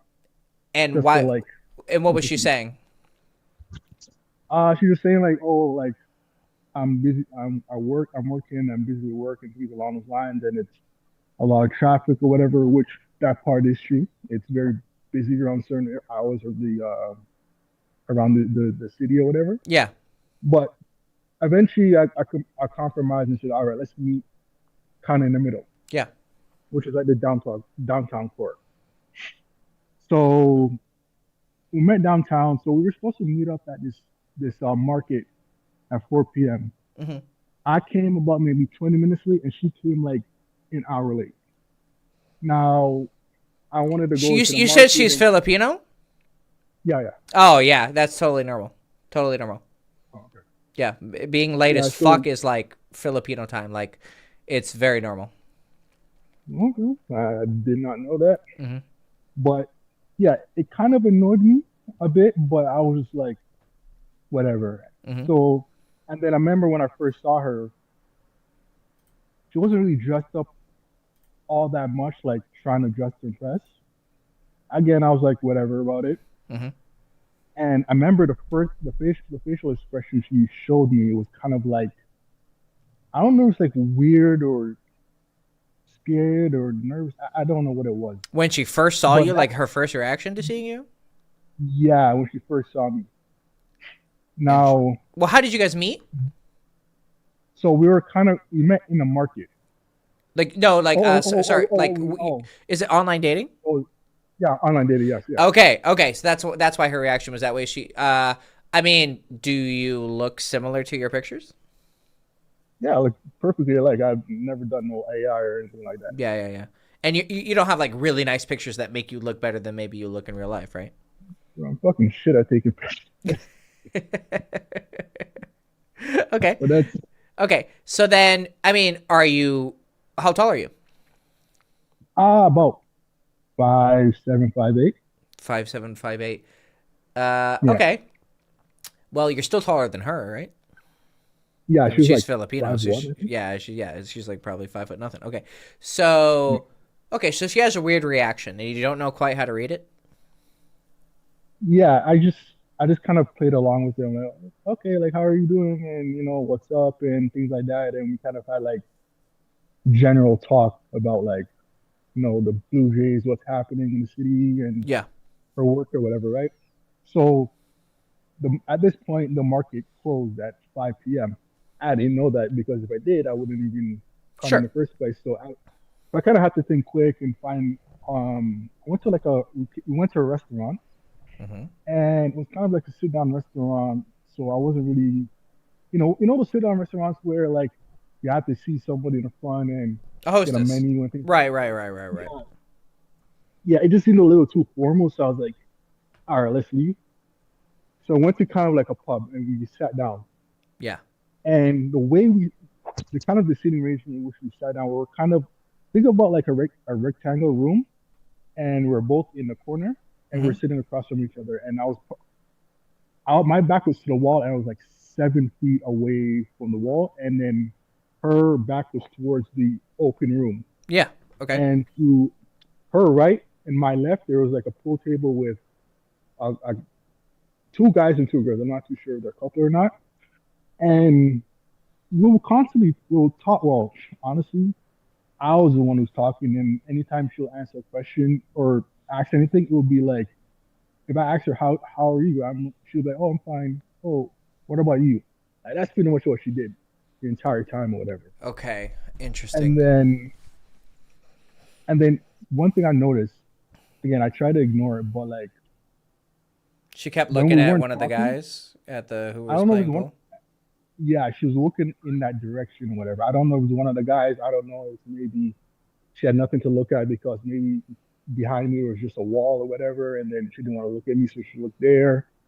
I don't really totally know, but yeah, that's the way it looked like. It looked like her attention was elsewhere, and like I just felt like I had to constantly um trying to keep the conversation going, Hmm. and it was just like, all right, bro, like let in my head, we were there for like maybe 45 minutes to an hour, Hmm. and I was like, you know what, I'm going to the washroom, and then I'm going to pay for both of us, and then we're both going to leave. So because this is like game 7 of the Blue Jays, I was like, you know what, I kind of want to go. We're kind of close to where the actual game was, right? Hmm. So kind of want to get close and then kind of experience the atmosphere or whatever. And yeah, like we just maybe for a half hour, 40 more minutes, we are just walking around. There were a bunch of people on the streets and all this other stuff, and we're just again hours and one trying to keep the conversation going. And eventually, after 40 minutes, we kind of went around in a kind of like an oval. I went back to the train station where I came from, and then we kind of said our goodbyes. And from then on, I didn't honestly I haven't messaged her at all. And to be honest with you, I didn't even necessarily find her that attractive. I don't. I just kind of want to give her a chance. I'm not too sure if that might have played a factor in any sort of thing or whatever. But like, I guess from what you have heard, like, what do you think about the date? Was it just she didn't like me? I did something wrong, or maybe another thing that's happening in the background that might have happened? Like, what do you think? Okay. So there's a lot of little Oh, notes oh, here. Oh, go ahead. but it's important. Oh, it's important to mention that a lot of people do say that I look serious and mad. So I don't know if that kind of maybe play a factor in as well. I could see it. But You so there's a lot of little notes that I could have, but I'm gonna try and mhm, find like the thing that I think is like the most impactful. I think you mhm. saying that you're not attracted to her is very interesting. Um, did she look like her photos? Yeah, yeah, for sure. She looked like her photos, but it's kind of like one of those things where you look better in your photos because obviously you're kind of trying to look better, sort of thing. Now, the reason why I gave her a chance because even though I wasn't that attracted, because I went on another date like a little more while ago, and the girl actually looked better in person than in her photos, right? So I was like, let me just give it a try, right? So Okay, that was my thinking. but she ended up looking worse than her photos. Yeah, well, not worse, but it wasn't like, oh, Yeah, she gained like 50 pounds or whatever. But right. she looked pretty much like her photos. Let's Yeah, just say that. Yeah. and so then here's the interesting question I have for you, which is going to tell me a lot about you. Why are you worried? I know you're not worried. Like, just don't focus on the language. But like, why are you worried about this date if you weren't even really that attracted to her? Are you practice. have you, when's the last time you got pussy? Never technically. How, what? Never technically. Oh, you're a virgin. Yeah. Fuck. And remind me when we worked together a couple years ago, because I'm still struggling. I'm a black guy. I don't know if that kind of You're narrows down the black. you're black, and you're living in Toronto. Toronto. Fuck me, Andrew. Oh, motherfucker! You, not you. Yes, now I recognize your voice. You were the one who was saying that you wanted to get plastic surgery because you think you have resting bitch face. Oh, motherfucker, I remember you. No, Yeah. not plastic. No, but you were like, No. That's not you? Yeah, because I look. No. You got it right, but it was a plastic surgery. It's more like Botox. Botox. You wanted Botox. That was it. Not plastic. Guys, my memory is fucking insane. I need an award for this. I remember you wanted to get. I remember you 100%. I was in Ukraine. We were working together. You were having trouble approaching. And then we did a couple calls, and you actually stopped. We didn't finish our coaching. You still have hours technically. I'm willing to honor them, by the way. It's been 6 years since we've worked together, but you have a couple hours outstanding that you paid for, but you didn't use.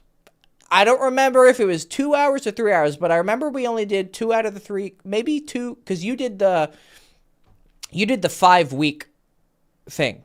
I remember. Yeah, it was like a few weeks. Yep. I remember. Yep. And you only did 2 out of the 3 calls. I remember. I know you 100% now. I was in Ukraine. We were talking. I remember. This is how my memory works. I remember walking on my thing on my the balcony, and I was smoking a cigarette, talking to you, telling you. I think I said something like, "Don't come back and do a call unless you've done an approach," or something. It sounds like something I would do. Yeah. And I was like, you need to go do an approach. I remember. Okay. Yes.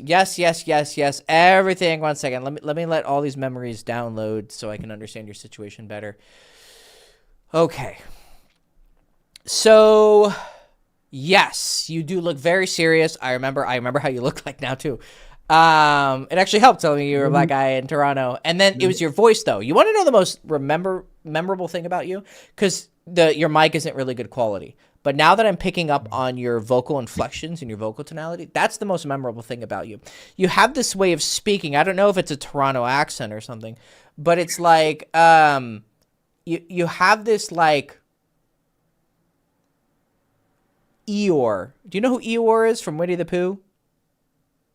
Oh, like slow. Yeah. Yeah. And when you were giving me details about the date, you were giving me such like innocuous, useless. I'm not trying to like shit on you, right? I'm just trying to like explain to you what someone is getting out of you. Like you were like, yeah, we sat in this rectangular room, and then there's a table, and my back is to the wall, and it's like none of this has to do with shit. Of course, I'm not gonna like say, all right, move on, but I'm listening to you. So what I'm trying to do is I see how you act. And then I just know that this is how you act with girls. Maybe slightly 5-10% different because, you might be more nervous with a girl. So you tend to have boring conversation. And you tend to talk really slow, right? And also, given the fact that you were like, I remember that you did text me after our coaching at some point, you're like, should I get Botox so I don't have resting bitch face anymore?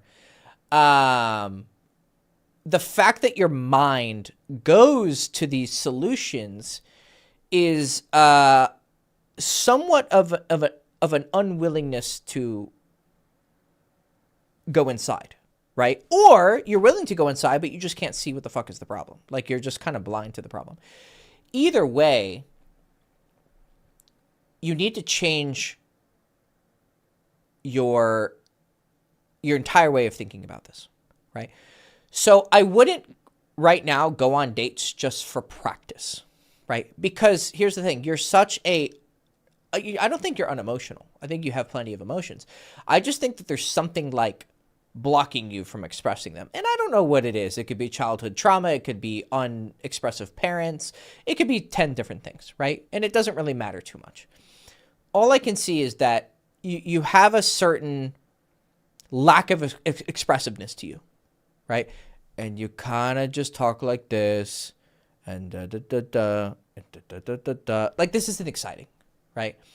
And I'm sure this also applies to your face, the way you express yourself, and it probably is conversational as well. It's not just a emotional expressiveness, it's a conversational expressiveness. Like, your conversation is probably quite boring, right?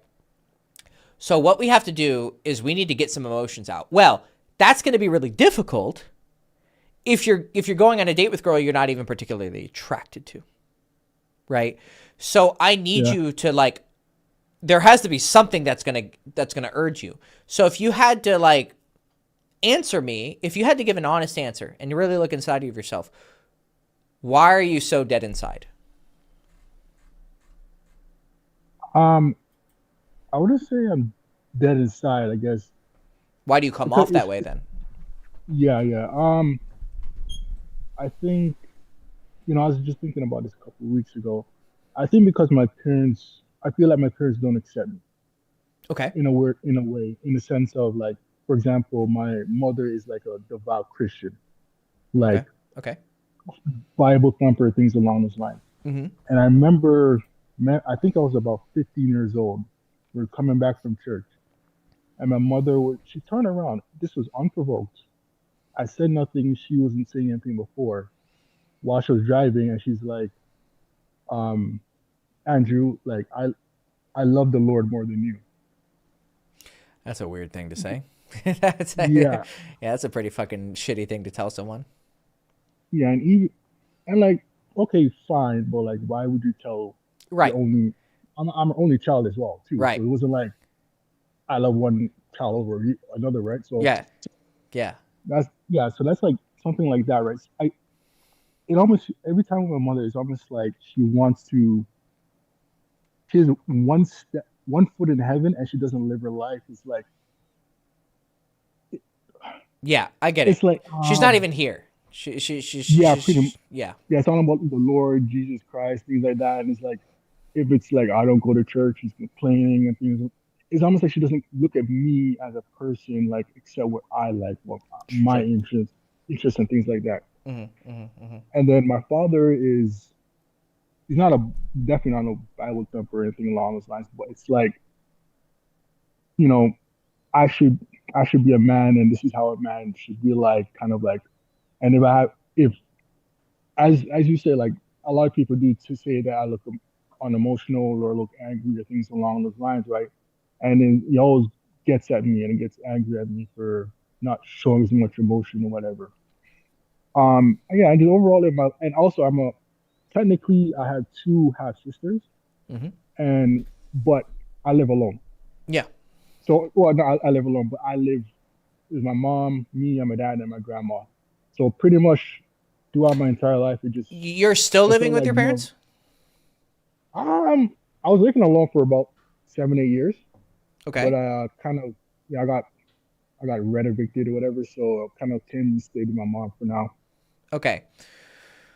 So I'm not saying you shouldn't be trying to date. I think you should still, like, talk to girls. But I think what you should also be doing is you also need to stand on your own 2 feet, right?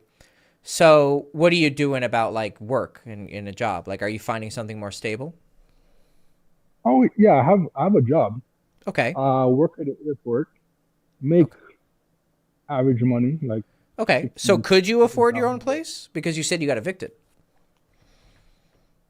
Yeah. Well, I didn't get evicted because I couldn't pay rent. I got evicted because, like, I've been there for like 8 years, and I don't know, I guess she didn't like me or whatever. I don't know. Oh, okay. Well, yeah, it wasn't financial. Oh, it wasn't financial. Okay. Well, hey, I think you got 2 options here. One, I would do my best to try and reconcile this relationship with your mother as soon as possible. And this means having some difficult conversations with her. Have you ever told her how you feel? In direct language. Like, hey, Mom, I feel this way about you. You've said these things to me. I remember when I was a kid and you told me you love Jesus more than me. And it's okay if you feel that way, but why did you even feel the need to say, like, why do you say these things to me? And of course, she'll probably say something like, well, it's really important that you have faith. I don't want you to go to hell and da-da-da. And be like, I get it, Mom. But, like, it hurts me when you talk like this. It really does. And I want to have a relationship with you that isn't,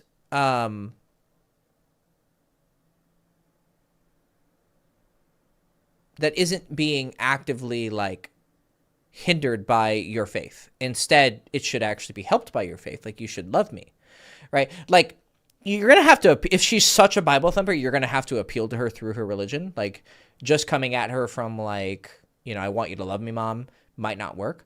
But you still need to express that. Even if here's the thing, even if she doesn't fix the problem, you still need to express it. Because the way you learn how to be expressive, and this isn't just about dating, this is about everything. This is going to affect your friendships. You know, yes, you're dating. Yes, whoever you choose to marry, whoever you have a kid with. Like, if you don't fix this shit now, you're going to pass it on. Right? And so this is what I try to tell everyone. Like, break the cycle. Like, be the one who changes the trajectory of things. Right? And so it's unlikely that your mother is probably going to change her mind because she sounds pretty radical. But you should at least try. And also with your father, just have a discussion with him. It's kind of like cold approach, but for, like, your family.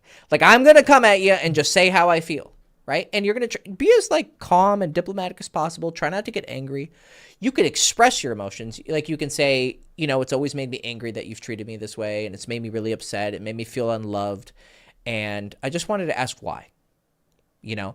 And if you have it in your heart, do you think you could change the way that you treat me? If not, hey, you know, it's your choice. You're an adult, but, like, I would really appreciate it. Now, I think that you living with them will give you a good opportunity to do this because they're right there. But then you do still need to stand on your own 2 feet and, like, be in your own place. Because you want to take away any excuses they have to, like, see you as a child. They have to see you as a man. Right? Yeah.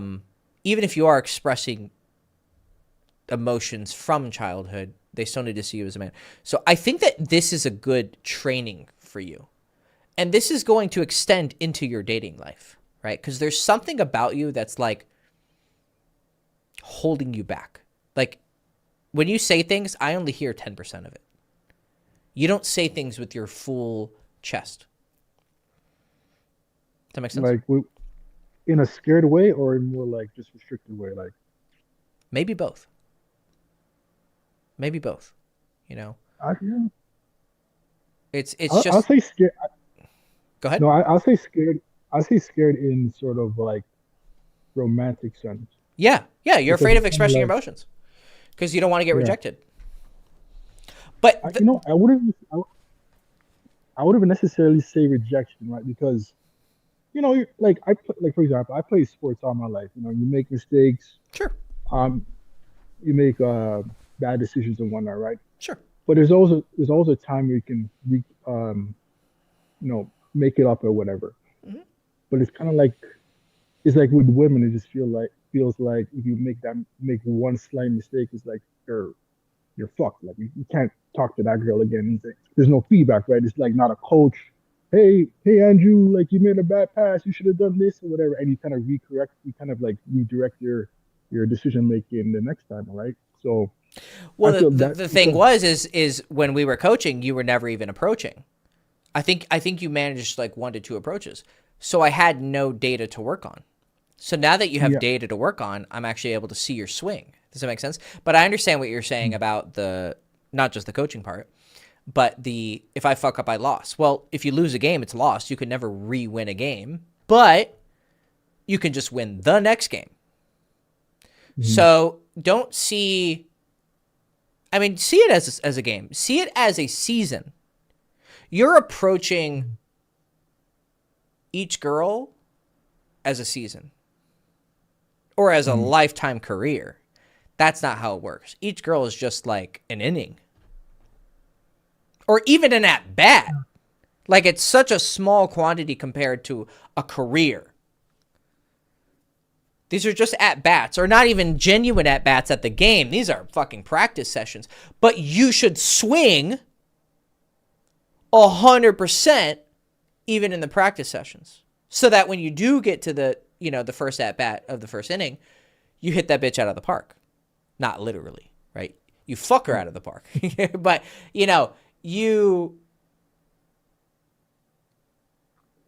I really, really deeply feel like just talking to you, like you're only 10, 20% here. And there's a deep sadness in your voice. And here's the thing. People can feel this. People can feel this. Like when she looked at you, it could have been 5 different things happening at once. It could have been, your serious face. And she was like, oh, okay. And it could have been that she saw your lack of attraction. Like she saw how unexcited you were. I mean, I try to like smile and, crack little jokes here and there. But Yeah, but it's, can you see my camera? Yeah. Yeah, so it's probably like, like you're probably like, Oh, I'm not. Like, were you seeing the camera of the previous guy who came in? Were you watching? I was listening, but You didn't see his camera? saw a little bit of it. Okay. I saw how he looked, But when he like smiles, like he was like, full smile. Right? Whereas it sounds like you were raised in a household that didn't have full emotions. Right? Like you've never even learned how to do this. And also it extended into clearly your lack of approaching. Like not approaching is it is such a representation of someone who is not willing to express their emotions. Yeah. I'm going to walk up to a total stranger and tell them I think they're hot. Right? That's like, it's the epitome of like YOLOing your emotions. And you had such a hesitation to do it. And even now, you're still using dating apps. When's the last time you did a cold approach? A long time, yeah. Since we talked 6 years ago, right? So that's what I'm saying. What you're doing is you're skipping this first part, right? And then you're getting the date. And then what's happening is like, okay, you got the date, but as soon as you get there, it's kind of like someone, carried you to game 2, and then you go to at bat, and then you just like fucking strike out immediately, right? Like you got through game 1 because of the dating app, but because you never actually got that practice, you're like totally not warmed up, and you show yourself to not be and then you fuck it up on game 2. So you gotta go back to the basics, dog. Like you gotta start being more social. Go make friends. How many friends do you have? I have a good amount. Okay. Well, are they very expressive, cool, social people? Yeah, actually, all of them are, yeah.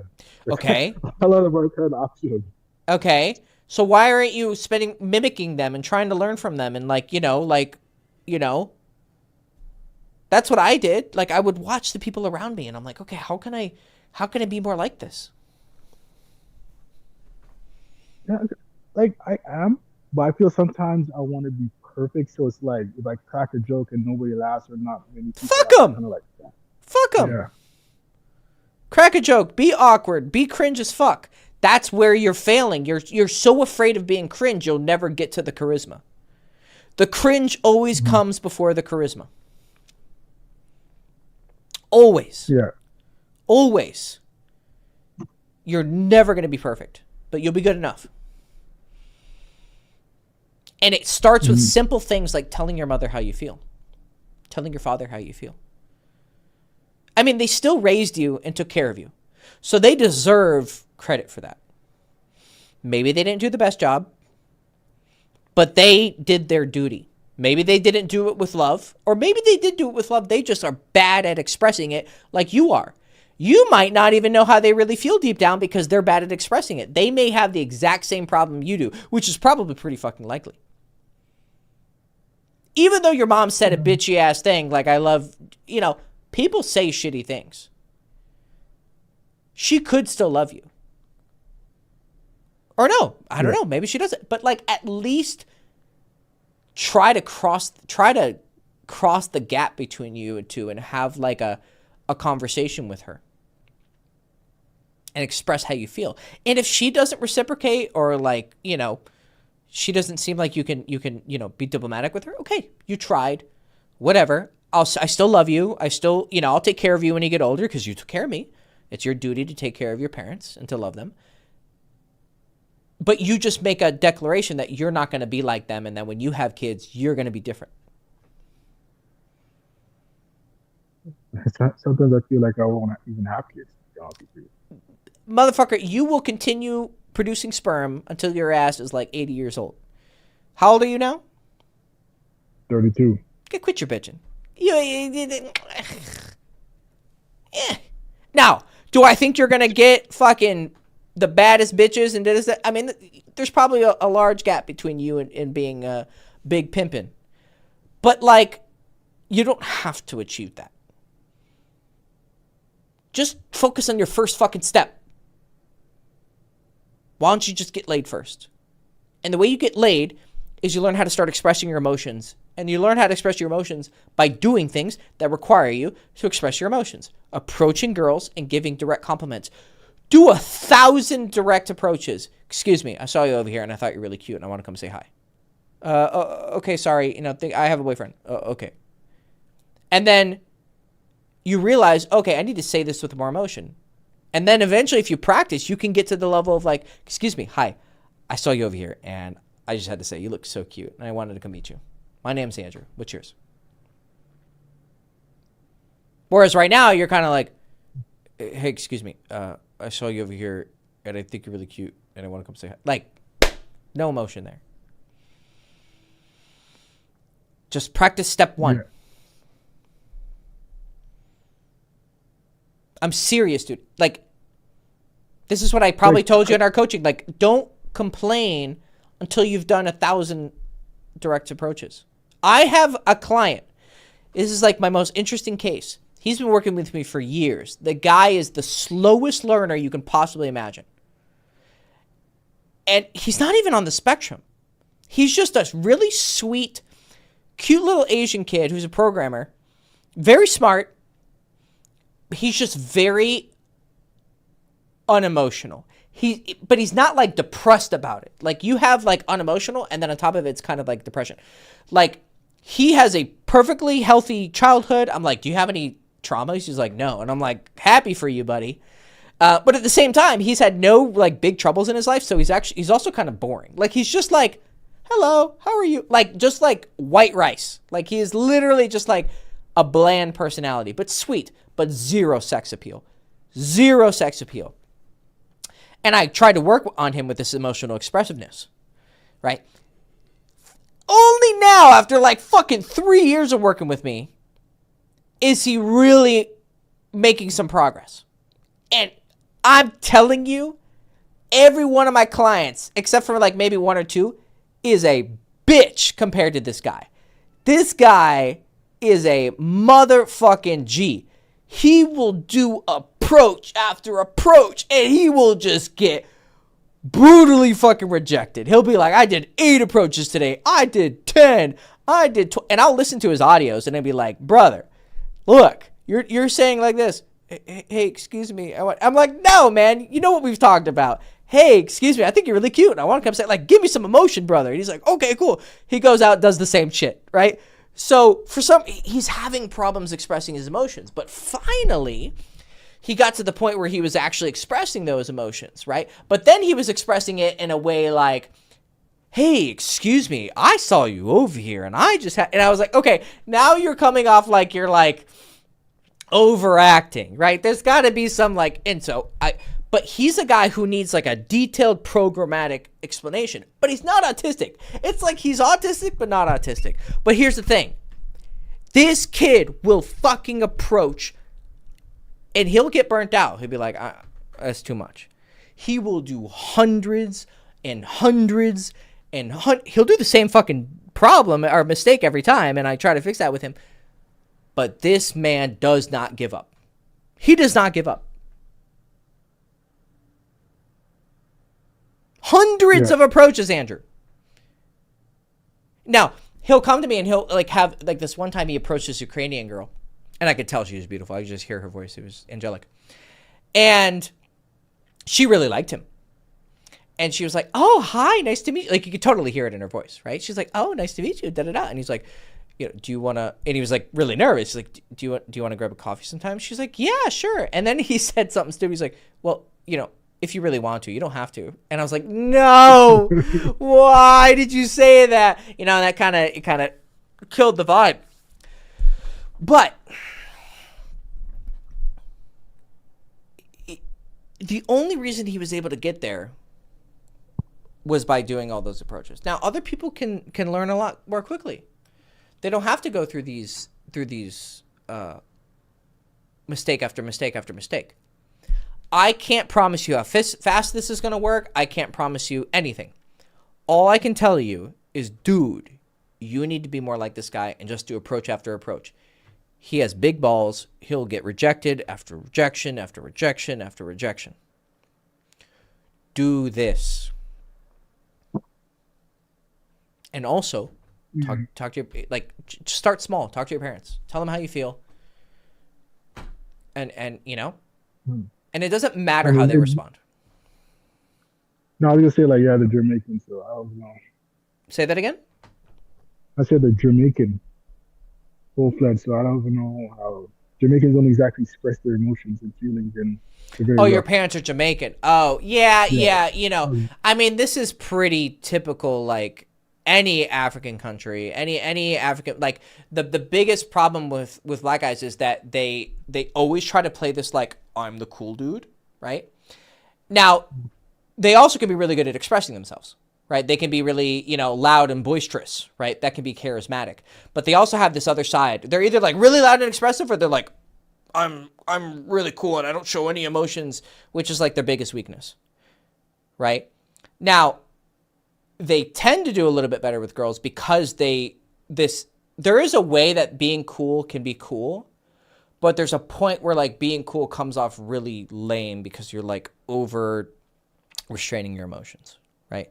So yes, there's also a cultural thing here, which probably is just coming out of a genetic thing. But like, you do need to fight this, right? You need to fight this urge to be cool. You need to fight this because right now you're not ready to be cool, is what I'm saying. There's a point where you can pull back how you express yourself, and you can be really mellow and cool about it. But that only comes after you learn how to express. Then you pull back and you refine it. And then there will be a point where you go too far, and then you learn how to express it again. And then you pull it back, and then and it's a constant like ebb and flow of improvement. But right now, your problem is the lack of expressiveness. Yeah. Which you have to risk being rejected and cringe and a loser. You have to risk that.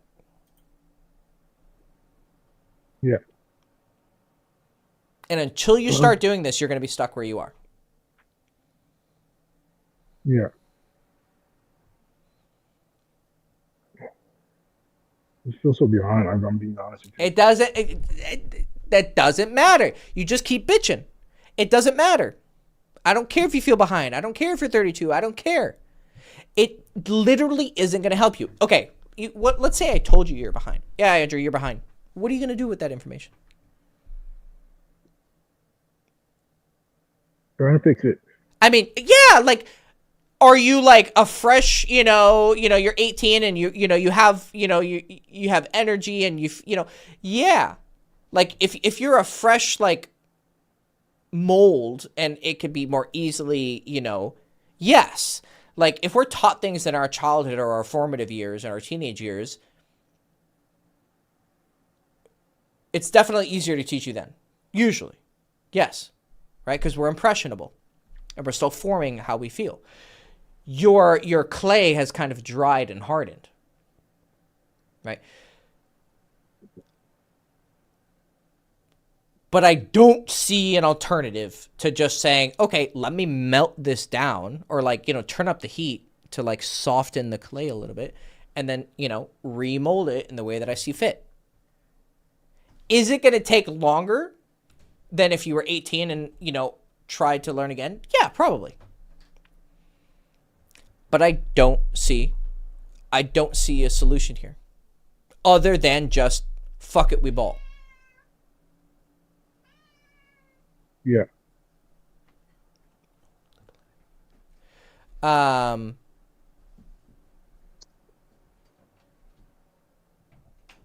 Every time you want to bitch, just go, okay, I feel this way. It's good that I want you to express your emotions. Man, I feel like I'm really behind. Okay. Yeah, I'm sorry you feel that way. I'm sorry you've gone through these things. Like, I'm empathizing with you. I don't want to shut down your emotions, but I just want to, I don't see an alternative. Now, here's the question, Andrew. We talked 5.5 years ago, almost 6 years ago, and you were still in the same place.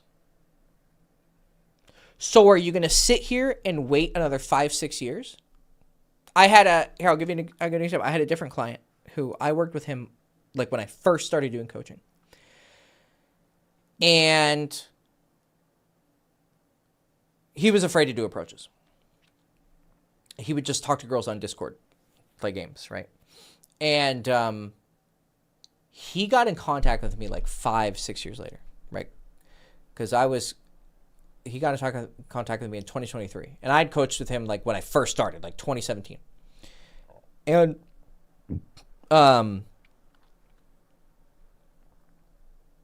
he got back in touch with me, and he's like, hey, Hector, what's up, man? How are you? Yeah, I've changed so much. I got a sales job. I've learned how to be outgoing. I can talk to girls. I talk to them every day when I'm working and blah, blah, blah, blah, blah. And on the phone, he was very outgoing. He seemed much more, he seemed more outgoing and expressive. And I was like, oh shit. Okay, cool, man. I'm so happy.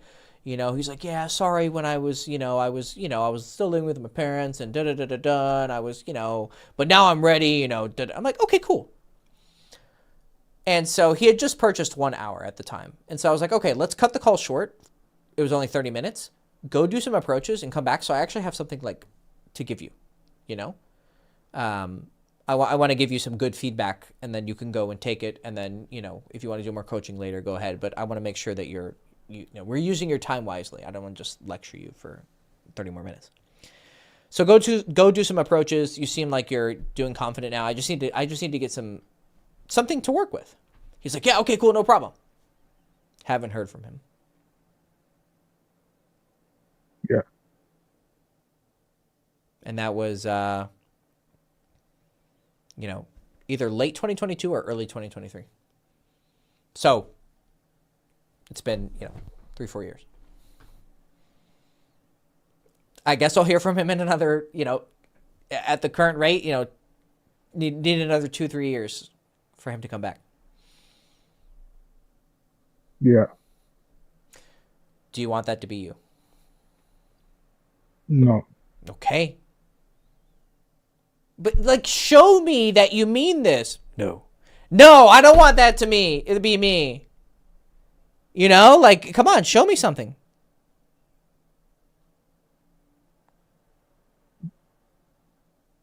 No, Hector, I don't want it to be me, man. Okay. Is that better? I don't want to be a bitch. I don't want to be a bitch. Say it like you mean it. I don't want to be a bitch. There you go. Yeah. Say it with your chest. Yeah, actually, should I continue my acting classes? I think you should be doing anything.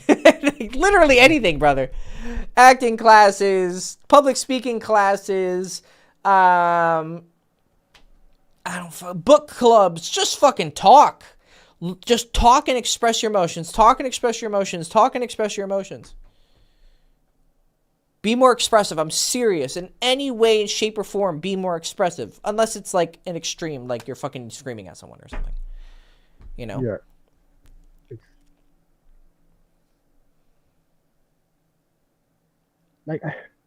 Like for me, right? Like I'm thinking like thinking about interactions that I've had in the past. I'm like, how could I be more expressive without being obnoxious and like I don't want you to care if you're obnoxious. Okay. As long as you are not being aggressive or like yelling at someone, any emotion I'm okay with. Okay. Loud, funny, obnoxious. I don't care. I would rather you do that than whatever you're doing now. Like, when I told you, I want you to say it, you were like hesitating and you're like, how do I say this without being a loser? When you should have been like, you know what, Hector? I don't want to be a bitch. I want to go out. I want to fuck some bitches. I want to have fun. I don't want to be a stone boring statue anymore. I want to have fun. I want to express myself. I don't even know what to say. Like, just fucking something, man.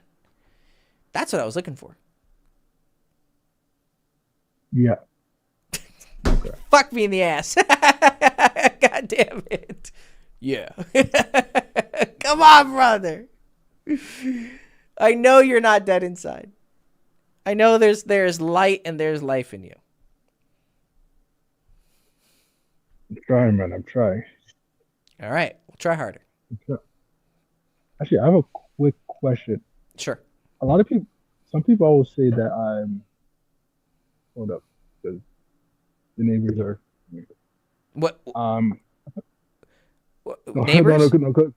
No, because I'm outside. That's why. So? Oh. See? Okay, yeah, why do you give it? You see? Oh, the neighbors are walking by. Who gives a shit? Yeah, okay. Fuck them. You're right. You're right. No. What I was saying is, like even like on the date, and I've had this happen with another girl from dating app. They all say you're completely like I'm different. Over text? I'm not like a typical black guy. I'm not. No. In person, they'll say, "Oh, I'm not a typical black guy," or like, "I wasn't expecting this from you." I don't know what that means. It means they were expecting you to be more expressive, and to be more like, I don't know, it might even be thuggish. Like, hey, what's up, girl? You want to fuck? You want to suck this dick? You know, like that's what they're expecting. And if they're saying that, they're probably a girl who was going in looking for a specific experience. I'm assuming it's mostly white girls saying this? No, the Filipino girl. Actually, no. I think there's one or two white girls, Filipino girl, and then there's like a Hispanic girl. Yeah. Who, what they're doing is they're like, I'm looking for this particular vibe. They're looking for like, loud, I don't give a fuck, kind of actually super, super aggressive, like sexually, like, hey, what's up, mommy? You want to fuck? You want to suck this dick? Like they're looking for that kind of energy from you. If they're saying this. Yeah. And I think you can use more of it. Like you should be a little more stereotypical. I don't think it would be a bad thing. Then afterwards, once you get that, then we can refine it. Yeah. But yeah, they're basically just telling you're not giving me what I paid for. Yeah, that's the vibe. I think I asked one of my female friends, and she was saying like, "Oh, you're boring." You are boring. You are boring. You are boring. Where's your sexual energy? I know you want to fuck bitches. How often do you jerk off? Maybe once or twice. Once a day or maybe once every other day. Yeah, that's a lot. Yeah, you're a horny motherfucker if you're jerking off one or two times a day. Stop it. Jerk off like once a week, twice a week. I'm not saying go like totally zero, but like Yeah. once a week, twice a week. But you obviously got this drive in you. If you told me, oh, I don't jerk off, I'd be like, okay, you just have a very low sex drive. But if you're saying once or twice a day, you clearly got it in you. Yeah. The fucking show it. Or you can reward yourself. For every 5 approaches, you can spank your monkey once. How about that?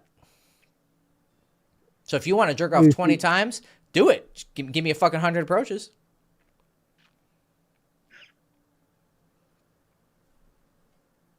Five approaches a jerk, or 10, like something like meaningful. And then you could jerk off to the memory of those girls you were talking to. Because you're missing this fucking... Girls want to get fucked. Like, I don't know. Like, I know deep down inside there's some part of you that's like, girls don't like guys. Girls want to get fucked. Well, no. Well, girls don't like me. That's what it feels like. Okay, well, at least... Yeah, good. It's true. Girls don't like you. Yet. But at least you're not one of these black pill losers who are like, oh, girls don't like men. Da, da, da, da. Like, no. Like, girls like men. They just don't like you. And that's good of you to be honest about it. But don't take it so far that you're depressed. Like, oh, girls don't like me.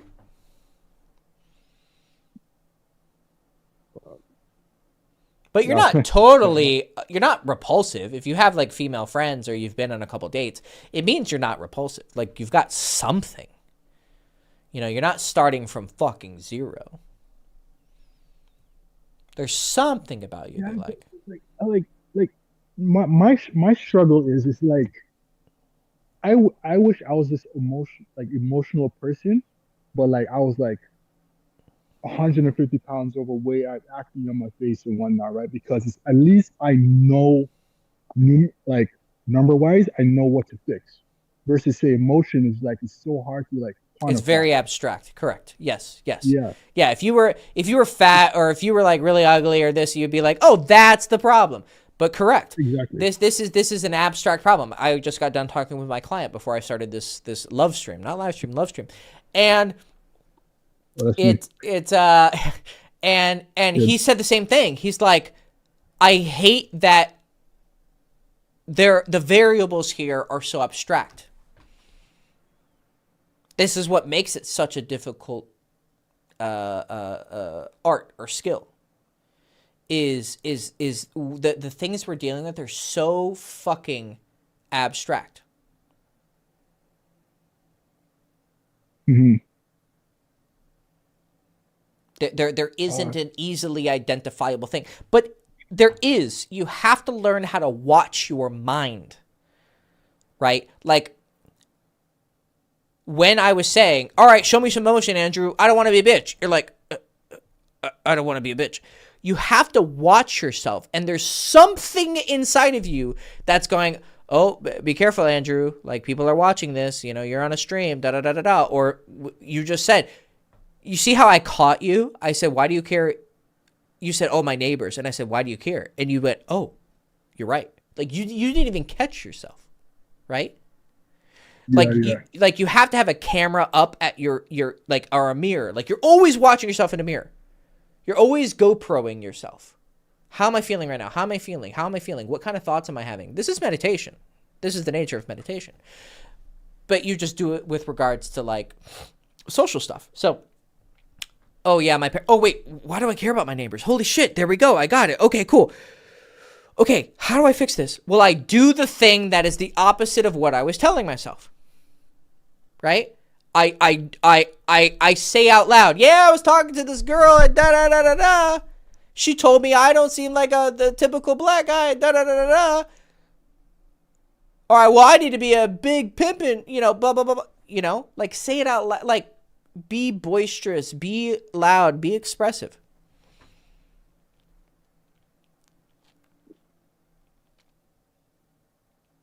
So do the thing that's the opposite. Well, say that again? No, I'm just trying to figure it out. Like, I'm just looking. Well, I just told you. It's both more abstract than you think, and it's also simpler. I pointed it out for you.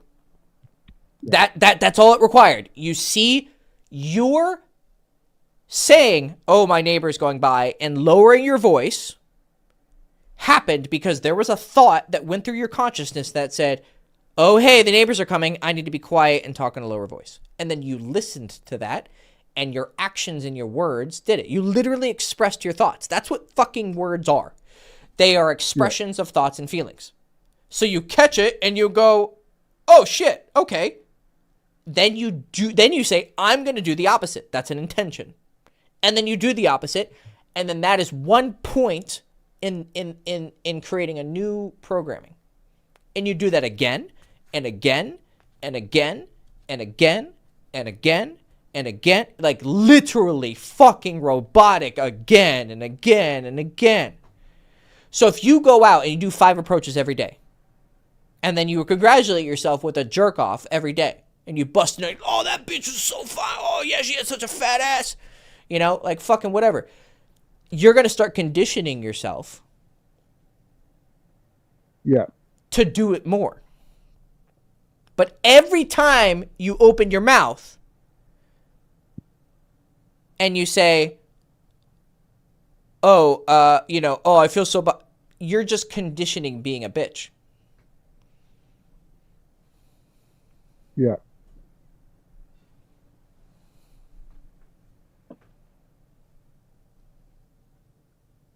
Yeah.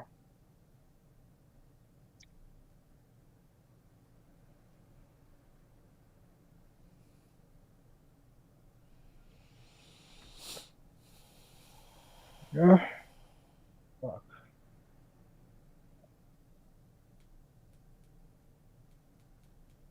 Now, if we get off this call and you go, oh, okay, and then I don't hear from you for 2 years. I hope that doesn't happen, but it's possible. The best thing you can do is, like, as soon as possible, go do some approaches. Yeah. Like, I don't know, it's like, it's like 9 o'clock for you or whatever. So maybe not tonight, but literally tomorrow, say, I'm going to wake up, take a shower, and go have lunch somewhere in the city. I mean, you're in a big city, brother. I mean, I don't know what kind of fucking excuses you have for lack of. There's plenty of pussy walking around. Don't say well. Like, see?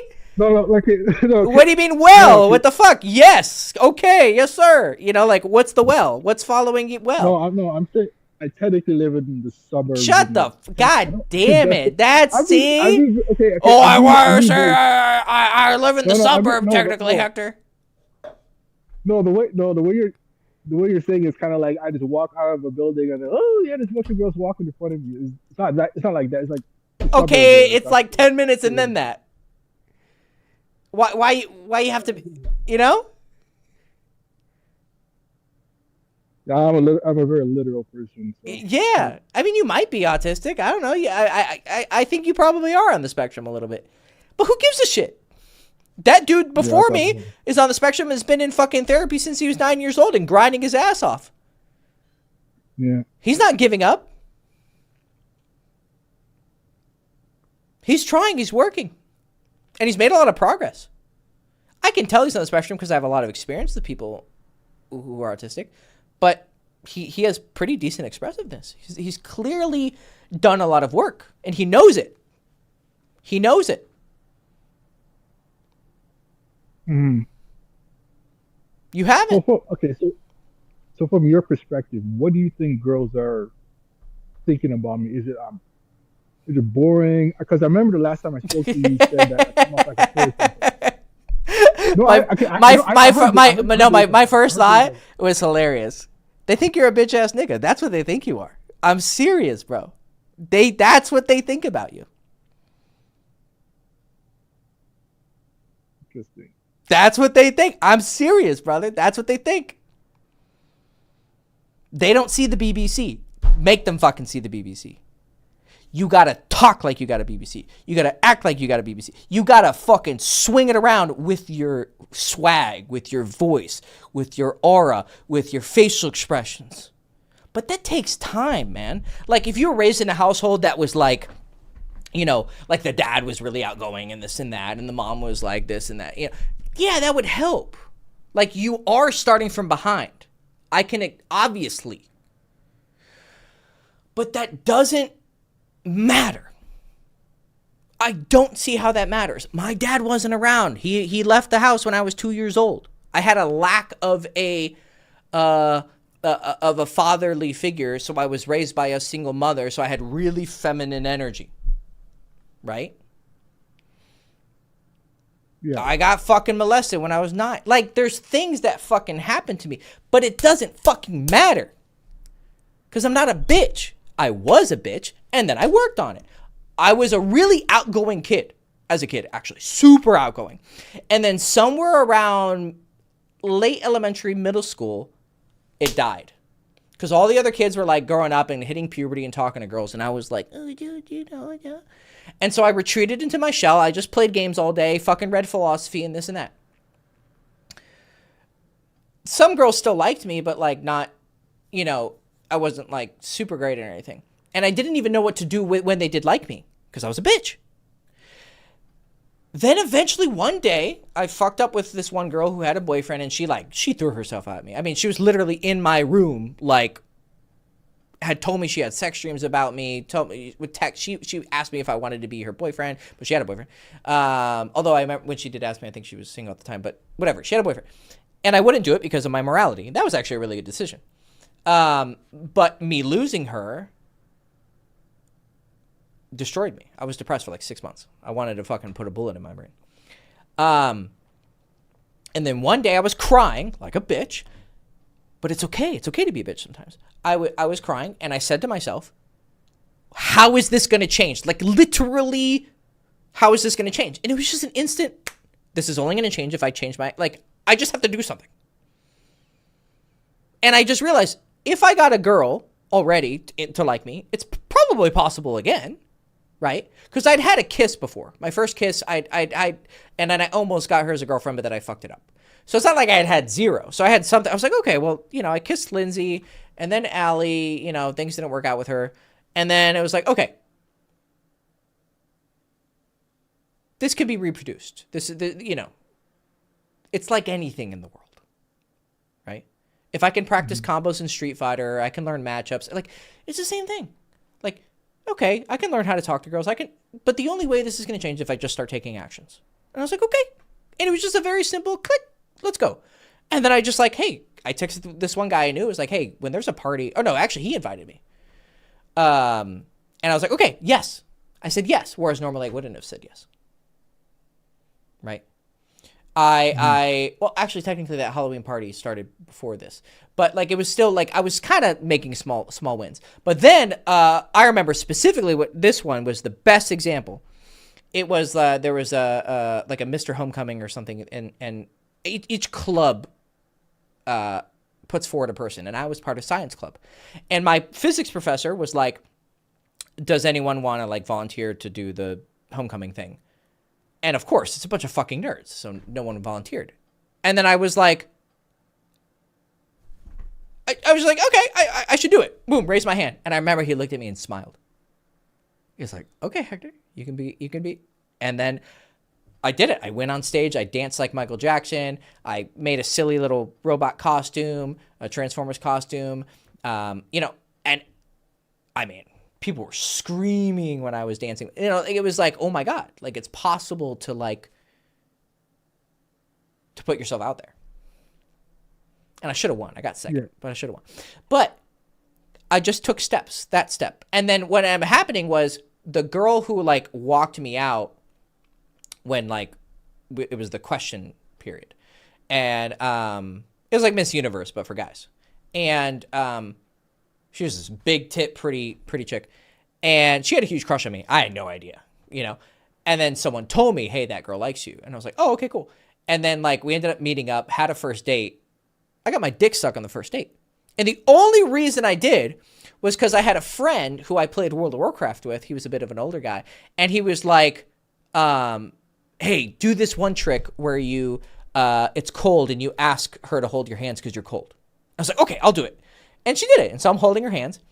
And then she mentioned something about like a basement. I guess I picked up on an escalation window, you know, kind of like subconsciously. But she mentioned something about her house having a basement. And I was like, oh, do you want to like go hang out in your basement? Like, I think it got done recently. And she's like, yeah, sure. So she drives me. She's driving me around, right? I got a chauffeur who sucks my dick. So she takes me to her house. We go in the basement, and then like I just kiss her. I'm like, okay, I've at least had a first kiss. So it's like, okay, kiss. And then I literally look at her and I'm like, do you want to suck my dick? And she's like, okay.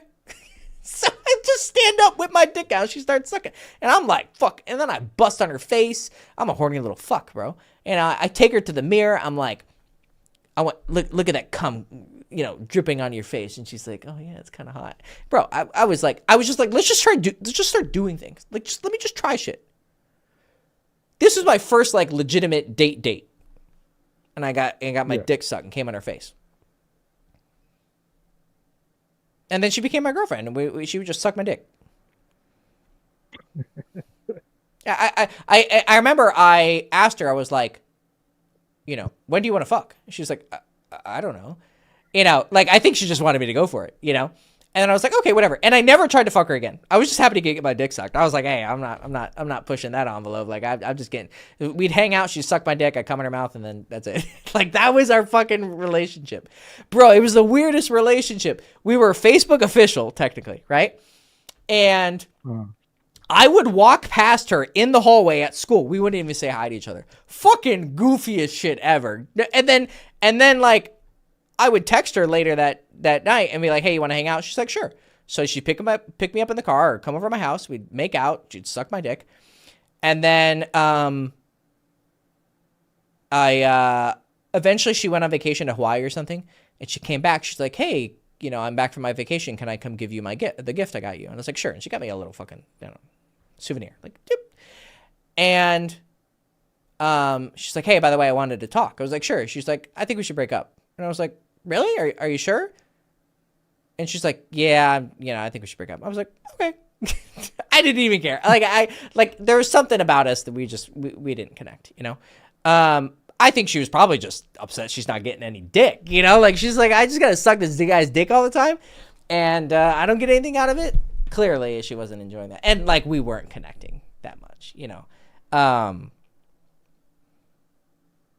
Anyways. The way I got there was just doing things, trying things. Hey, can I go back to go in your basement? Yeah, sure. Hey, you want to suck my dick? Yeah, sure. Like, I don't know, man. Try something. Start trying things. If you put yourself out there enough, you'll eventually succeed.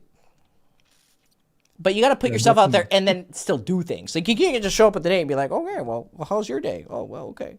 Da-da-da. You might find a girl who'll do all the work for you. That happens on occasion. Like, I've known guys who were total fucking goobers, and they just go to enough parties and meet enough girls that eventually there's a chick who just does all the work for him. It happens. Like, I remember this one guy in my fraternity who was the biggest doofus. Like, this dude was the biggest doofus. Like, if you think of doofuses, he's King Doofus. There was this one cute little chick, like, not the best looking, but like not ugly, like cute. And she just did all the work for him. Because I think he was tall. Like, I think that was the only thing going, but he was like tall, pudgy, red fucking cheeks, looks like he's 15, but tall, cornbread motherfucker. And she just, she was just like, she did it, because he told me. He's like, yeah, she just invited me to come home with her, and, I lost my virginity. We're like, yeah, Hudson, good job, buddy. Because, like, we were sure this dude would never lose his virginity. But he did it. Yeah. Now, I don't know if I hope it happens to you or I hope it doesn't. I hope it happens to you just so you get something. But at the same time, I want you to work for it. I want you to go out and, like, get this shit. Yeah. It's so funny because I was gonna ask you about, remember that the girl you worked with? that girl that no I have a crazy memory, don't I? yeah, it's really, well, not work with, but kind of in the policing field or whatever. But I don't know, okay, probably this went on a little longer than I expected. But honestly, I felt, because I got a kind of like a sign that she might find me physically attractive, but I felt that if I contacted her, I might have fucked it up. As I'm right now. We're talking about the girl that you worked with. Yeah, well, or the second girl I you're guess talking about. Yeah, I'm talking about the second girl that I spoke to you about like 2 or so years, like probably a year and a half ago. Oh, on text. Yeah, Didn't you text me? on Instagram? I think it was Instagram. You messaged me. You asked me. No, no, no. Did I? No, no, no. It was through video like this, the live stream. Oh, when I did, yeah, I did do live streams before. That's right. Yeah. Yeah. Yeah, exactly. Who gives a shit? Just fucking text her, like message her. Like no, well, no, not again. I mean, like the next time you're in a situation like that, just say, hey, what's up? How are you? No, You no, know? no, no, no. Because this girl I see sometimes at the mall because she works there as a security. So I was wondering if I should just go up to her and talk to her. Because Oh, brother, were you the one in the chat in my last live stream who was saying like I show no, no, no. I show up at the mall and stare at this girl? Oh, okay, okay, No, no. that's how you. No, no, Okay, no, okay. that's not me. There's this guy. He's like, yeah, you know, I see she looks at me, and now I just kind of like go and sit in the. Oh no, no, no, no, Oh, no. okay. You know, I was like, bro, just go No, talk to I her. see. I probably seen this girl like probably like 5 or 6 times on separate occasions. But the reason why I was gonna bring her up is because like recently, because I have her on TikTok or whatever, and I noticed she said something that only it could have only been me, and it happened the exact same day I saw her, Well, what did she say? and it showed like sex. It wasn't her. It wasn't. She was like, you know how TikTok works with the reposting or whatever. Like it clips other people? So no. So you know how reposting is kind of like saying like a like on Instagram, Okay. based on the way I understand TikTok. Okay. But there's a meme with like a little kid, like someone was recording the kid, and she's like, "Where are we going?" And no, he's like, "Come over." And then she's like, "Where are we going?" And he's like, "It's a surprise." And he Okay. starts giggling and laughing and running, whatever, right? And then on the screen it says, um, when he gets a haircut, and he goes out the same day. Now the reason why this happens is because I literally got a haircut like 3 hours before I saw her, and that post that she put up was like probably like a few hours. I saw her probably maybe like 7 hours afterwards. Have you noticed her look at you before? Like, do you know her? Yeah, because I met her at the fitness police thing, and I've tried texting her because I got her number relatively easy, and I actually saw her like probably a couple months after that, like at a soccer Oh, I thing. do remember And this she, girl. Yes. You met her at like some. Yeah, exactly.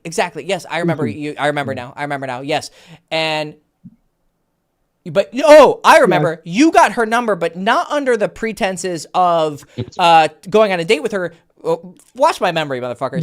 You yeah. got her number Correct, under correct, the correct. pretense of seeing how she scored on the test, right? Oh no, no, no. It was Or like something related to the voluntary, like thing. volunteering our recommendation or something. You're Something supposed not to related to I volunteer. want to fuck your pussy, Yeah, bitch. yeah, pretty much. Yeah, yeah. Exactly. This is the best memory. Okay, so yeah, just fucking ask her out, man. Jesus Christ, I don't just fucking text the No, bitch. I did. Oh, No, you I did. did. Okay, what'd she I say? texted her, but she didn't. No, she didn't respond. She didn't respond. But this And is this like, is after the TikTok thing. no, this is before. The Okay, TikTok thing happened like maybe like 2 weeks ago, or whatever. 2 weeks ago. Okay, just text her. What is the last thing? Where did you message? You messaged her on TikTok, No. I messaged her on text. I have her number. and she did it at least get read? I don't know. I'm not too sure. Like if I was reading receipts on or whatever. Okay, well it doesn't show for you if it was read or not. Yeah, it doesn't show anything for me. Okay, when was that? When you messaged her last? This was so I messaged her in. It's okay. So I saw her in person in March of last year, and then I texted her like 3 days after. I think on a Okay, it's fine. It's Wednesday. been a year. You can text her. It's Yeah. okay. You're okay. Okay. You're not a stalker. Okay. Stalkers text Okay. like the Oh same no. day or the day after. Just be Oh like, really? hey, Okay. what's up, Maria? I don't know what the fuck her name is. Just be like, hey, what's up? How's life been for you? Just a nice social innocuous text, and see if she Yeah. responds. Okay. Okay. All right. And then go Yeah. do 5 approaches a day. Yeah. See, I got better. I didn't make an excuse right there. That's A little right. better. That's right. That's right. And you got a little gremlin laughed after. I liked it. That's the energy I need. I need gremlin energy. I'm gonna get some pussy. I need some of that from you. That's what I need. Exactly. Yes. Okay. Yes, sir. You know, like, yeah, have some fun with it. I'm gonna go approach these bitches. I'm gonna give them this dick. Yeah, exactly. That's the energy I need from Yeah. you. You know, I need some life from you. That's what I need from you. All right. So you never finished Start Coaching Hours a couple years ago. I'm gonna give you I think you had 2 hours left. So you get 2 hours of coaching with me. Okay. Yeah. That, I'll honor even 6 years later. So, I want you to do 25 approaches before we do our first session. Okay. Okay? 25 Yeah. approaches. Yeah. Direct approaches. Hey, excuse me. Saw you over here. I thought you were cute. I want to come say hi. Do you have my day should I game? own my? Do you have my day game course? Yeah. I have it. I'll make you. Do you have an account on my new website with all the new modules? No, I think I ordered it through Girls Chase. Chase. Okay. I'll make you an account on my website because there's the new modules. And Yeah. so I want you to go through it again. Okay. And what I want you to do is go through it, watch it, and then do 25 approaches. So just message me on Instagram, like an email that you want to use on the account, because I need an email, and then I know your first name and then just your last name again, and then I'll make you an account. And I'll send you whatever password, So send you my first name, last name, and then an email. And an email, and then I'll make you an account on my website, and I'll give you access to it since you already bought it through Girls Chase. Okay. And then you'll get my texting book as well with it, and then 2 hours of coaching I'll honor, and then 25 approaches before we talk though. Okay. Don't fucking wait 2 years, okay? All right, man. Go live your life, brother, okay? Yeah. All right, man. I wish you the best of luck, and I'll hear from you soon. All right. Thank you. All right, buddy. You're welcome. Bye. Bye. All right, I got to take a fucking piss. I will get to some of these questions in a second. I need to really take a piss. I've been fucking holding it in for like 30 minutes. I'll be back.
Alrighty. I am back. Alrighty. Mewing with the beautiful. I've had issues walking the line. Have them in the back of my head. Crash out over something that feels disrespectful and just ignore it. Yeah. I told myself not to let it bother me because I thought I was being a bitter man instead of just going off on them, which actually got more respect most times. Yeah. Calling people out is generally a good move as long as you're like relatively like, you're not like insane about it.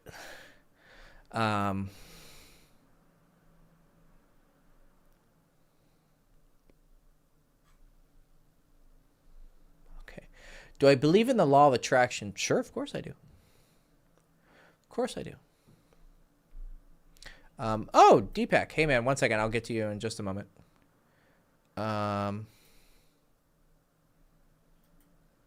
Let's see. Oh, I think we talked. Yeah, Thursday. I think I remember you. Yeah, I remember you. One second. Barindraka Manditya. That's gotta be Pakistani or Indian. Well, whatever one you are, you probably just hate me. If you call it Pakistani Indian, no, it's probably actually something different. It might even be like Indonesian or something. Um, Bardock, DBZ fan. Hey man, what's up? Uh, I just got rejected by a girl. I was on a train, solo travel, 3 girls. One was interested physically, but the friend sat next to me during the train trip. I talked with the friend. But during the convo, she got the message that I'm not super interested in her because I'm interested in her friend. Then during getting off, I helped the girl like get her luggage off. I left, wait outside, and then they came, approached them, told the one I liked I'm interested in her, and she was pressured by her friends to say no because she was with her friends. Pressured by social ethics. So what can I do? They set up so I sat with her friend. I asked directly, let's have a talk after the shift back to the hometown, but she said she was busy. I realized I have to take the L. I just need feedback from you.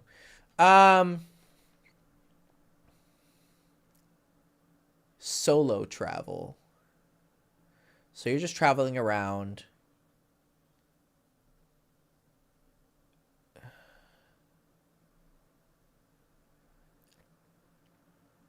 I mean, we don't know if that one girl was actually attracted to you, but your instinct is that she kind of just got pressured into rejecting you. I mean, you might be right. I'm not saying you're technically wrong. It's just in order to be accepted by the friends, even if the one girl likes you, you have to be more generally, acceptable and attractive. Like, you should have been more friendly with the friend.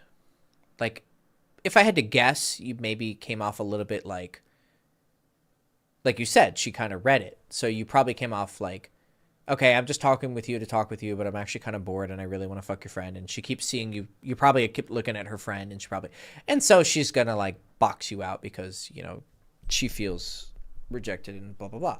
Whereas if you're a little bit more diplomatic, you just like, hey, nice to meet you. What's your name? Da, da, da. And then you talk to everyone. Be like, oh, are these your friends? Oh, yeah, I'm this. I'm that. Oh, hi, nice to meet you.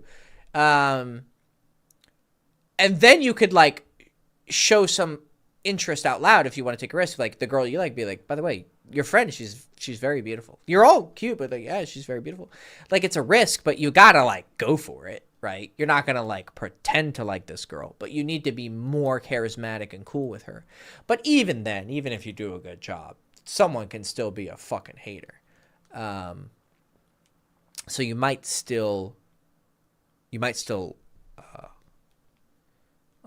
lose them.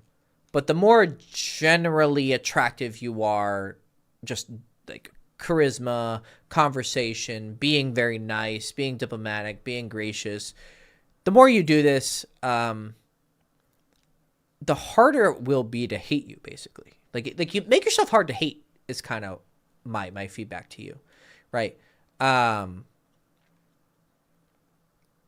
then also you can just avoid these situations by approaching girls who are like not in a group, but that's not always the case. Sometimes there's a really hot girl in a group, right?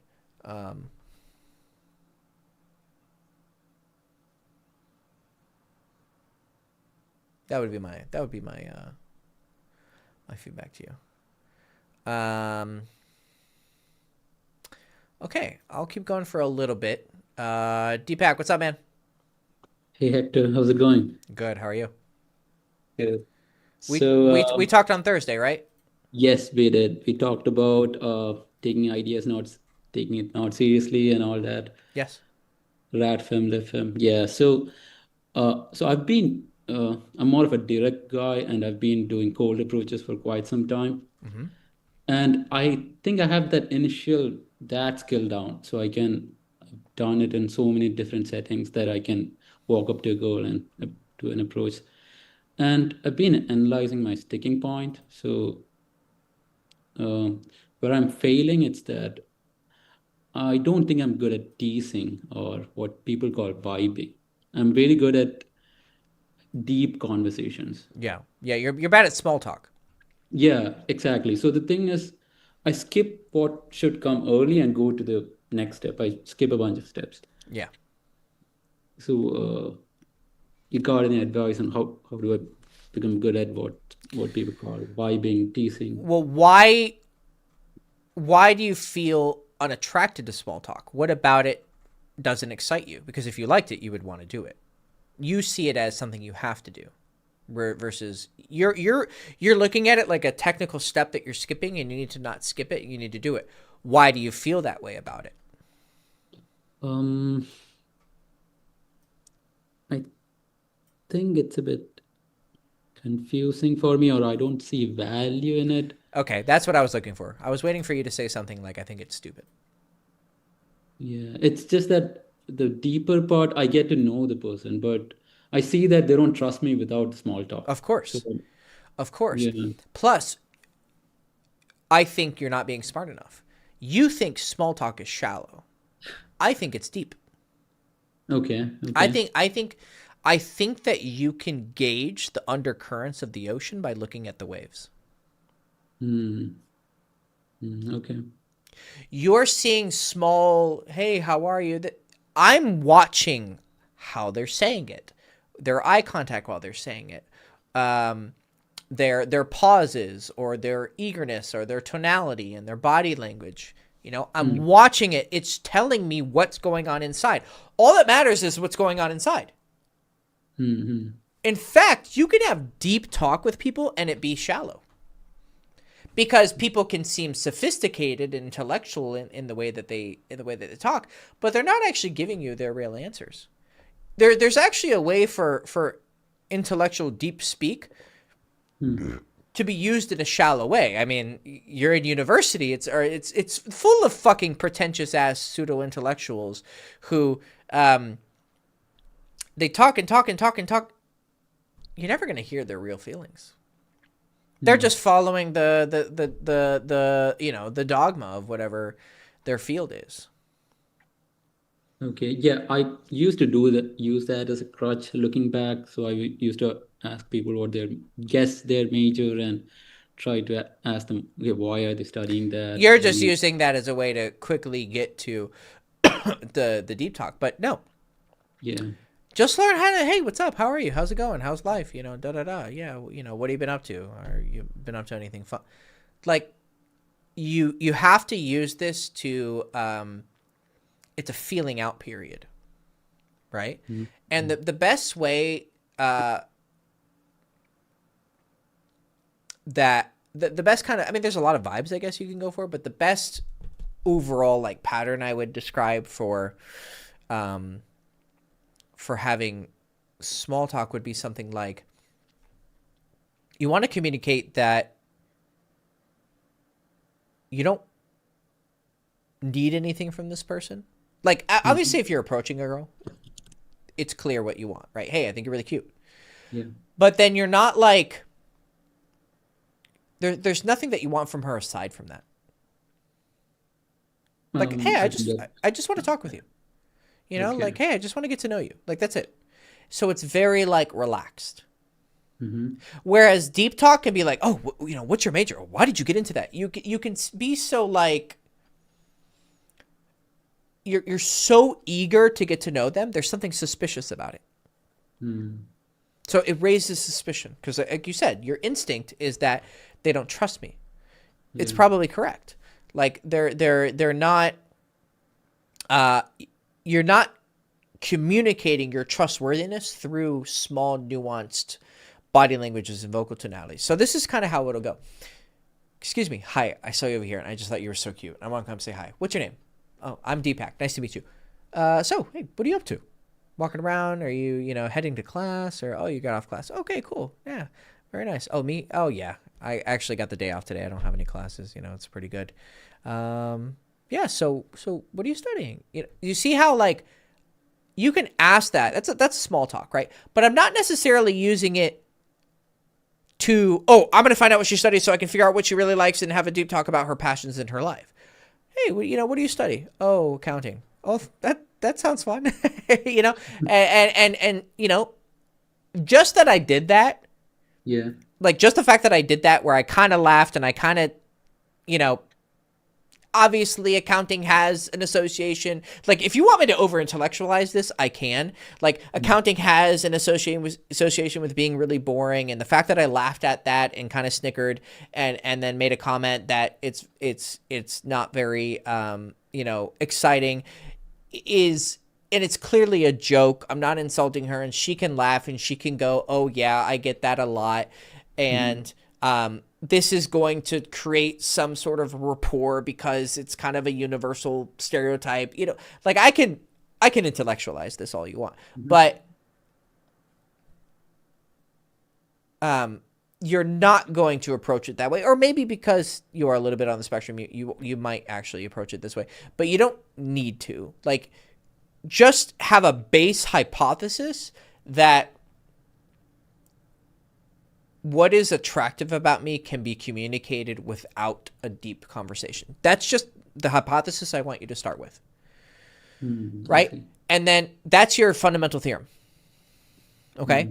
And then I want you to extrapolate that into proofs with just that understanding.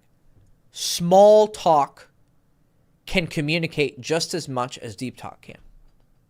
Okay, so see, the feedback I got from my friends is that, so you asked about what can be communicated without deep conversation, right?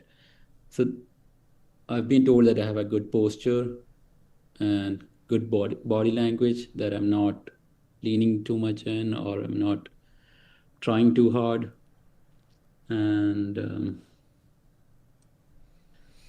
And even that sometimes the girl's responding, I can see that. Do you have a? Can you turn your camera on so I can see you? This will it would help me. come No, on YouTube? it's not going to be on YouTube. No. Yeah. This is only on the Zoom call. They only see me. Hello. Okay. Hello. Hi. Hey, you're pretty good looking, actually. Yeah. Thank you. Yeah. You got a nice look. Yeah. Okay. I would maybe get a little bit more of an edgy haircut if I were you, like where you cut the sides. I think that would be keep the good. sides short. Yeah. No, but you actually, yeah, you're a good looking guy. So,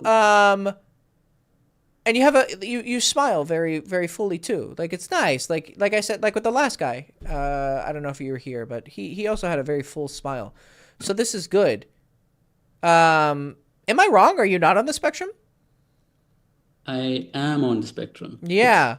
Very The thing light. is, I did a lot of work, man. So Okay, I can see it. started hitting it top down and bottom up, like reading a lot about CBT, doing my own exposure, Yeah. perfectionism. I took Yeah. improv classes. I Very went out good. into dance lessons. So You're acceptance. doing very good things. Like, you're looking off when you're thinking. You're not like just staring at me. You're like, you have these micro expressions where you're responding to me in real time without responding to me. This is good. Okay. Keep talking. I want to figure out what it is. I don't see it yet. So I used to have severe social anxiety. So before going into any situation, I would think about what am I going to say, what's it going to be like, Yeah. and then model it in my mind. Yeah. That gave me severe anxiety. Okay. So much so that I would anticipate threats that are not there, and I would avoid it. Yeah. So it's only after I figured out I have Asperger's that, okay, now I know what I'm going through. Correct. So then I started studying a lot about it. Okay, can I break it down? Some people say some are born with social skills, some don't have it. Okay, can I break this down? So I started breaking it down, and then I started mapping it to clinical psychology, Yes. behavior therapy, distress tolerance, mindfulness, acceptance. So those as the base causes, and also as what are the effects here? If shame is a cause, I do have a lot of perfectionism. A lot of shame causes perfectionism. So I started hating it on both sides. And then I started also observing, okay, that I'm a direct guy. I say what's on my mind. I don't. That's how I want to be with women. Yes. Just that with women, I was very scared, and I always felt like no one would like me, and I'm a loss for her. So, okay, I decided to push through. I'm going to approach her directly. And I remember the first time I did it, my heart would be pounding. I couldn't get a word out. And so now I've have a lot of approaches under my belt, Mm-hmm. and someone that have so many reference experiences. Like I've done it in so many different settings. So that's how I'm distilling it down and then figuring out what are my sticking points right now. And I see that I don't think I'm good at teasing or spiking her, where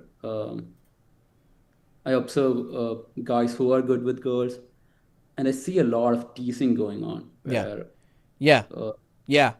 I think you actually, usually most of the time when guys come to me with problems and they're like, "Oh, I think this is my problem," they're usually wrong. hmm, I think you actually are correct. I think you've actually isolated. I think there's two things here. What I said and then the teasing. One, you need to learn how to be indirect, actually. So there's a learning how to be indirect will teach you how to be direct better. What I mean okay, is that your way of speaking hits the point. I mean, you're a mathematician, right? You have a thought, you say it, and you say it as it is. yeah, The the difficulty of human communication is that so many things are said even if you don't say them, right? hmm, And so I want you to learn how to say, I mean, because indirect is still getting to the point, right? yeah, So I want you to learn how to say it like this, right? hmm, Which is difficult to just like come up with an example off the top of my head. I would have to like hear an approach, right? Like hmm, you record an approach. But I would want you to try and just start with the hypothesis. I want to start being more indirect, actually, and ask hmm, yourself what, because you've taught yourself how to be direct, yeah, right? And you do it fantastic. Like when you just said, yeah, I felt your yeah, right? Like if you had just said yes, I wouldn't have felt it. But you said yes, you blinked, and like there was an expression. I felt your yes. So you've learned how to directly transmit the thoughts into feelings. Good. yeah, Now what I want you to do is learn how to indirectly do it, like more subtly. Like indirect is just subtlety, actually. Like let's maybe use a little bit more precise language. So let's learn how to use subtlety, right? Which hmm, is actually what teasing is, right? Teasing yeah, is yeah, one form of subtlety, right? Sexual suggestion is also another form of subtlety.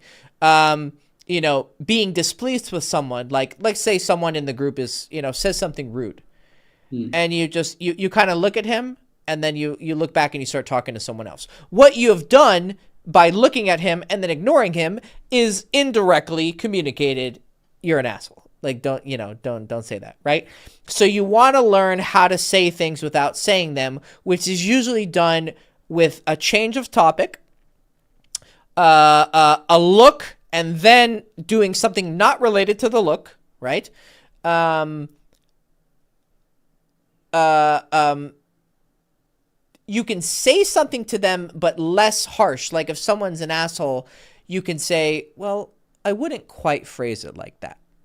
hmm, Instead of saying, well, that was a really douchey thing to say, right? Like this is aggressive, this is less aggressive, right? okay, So start replacing direct statements with indirect statements, right? And, but you have a passion to you.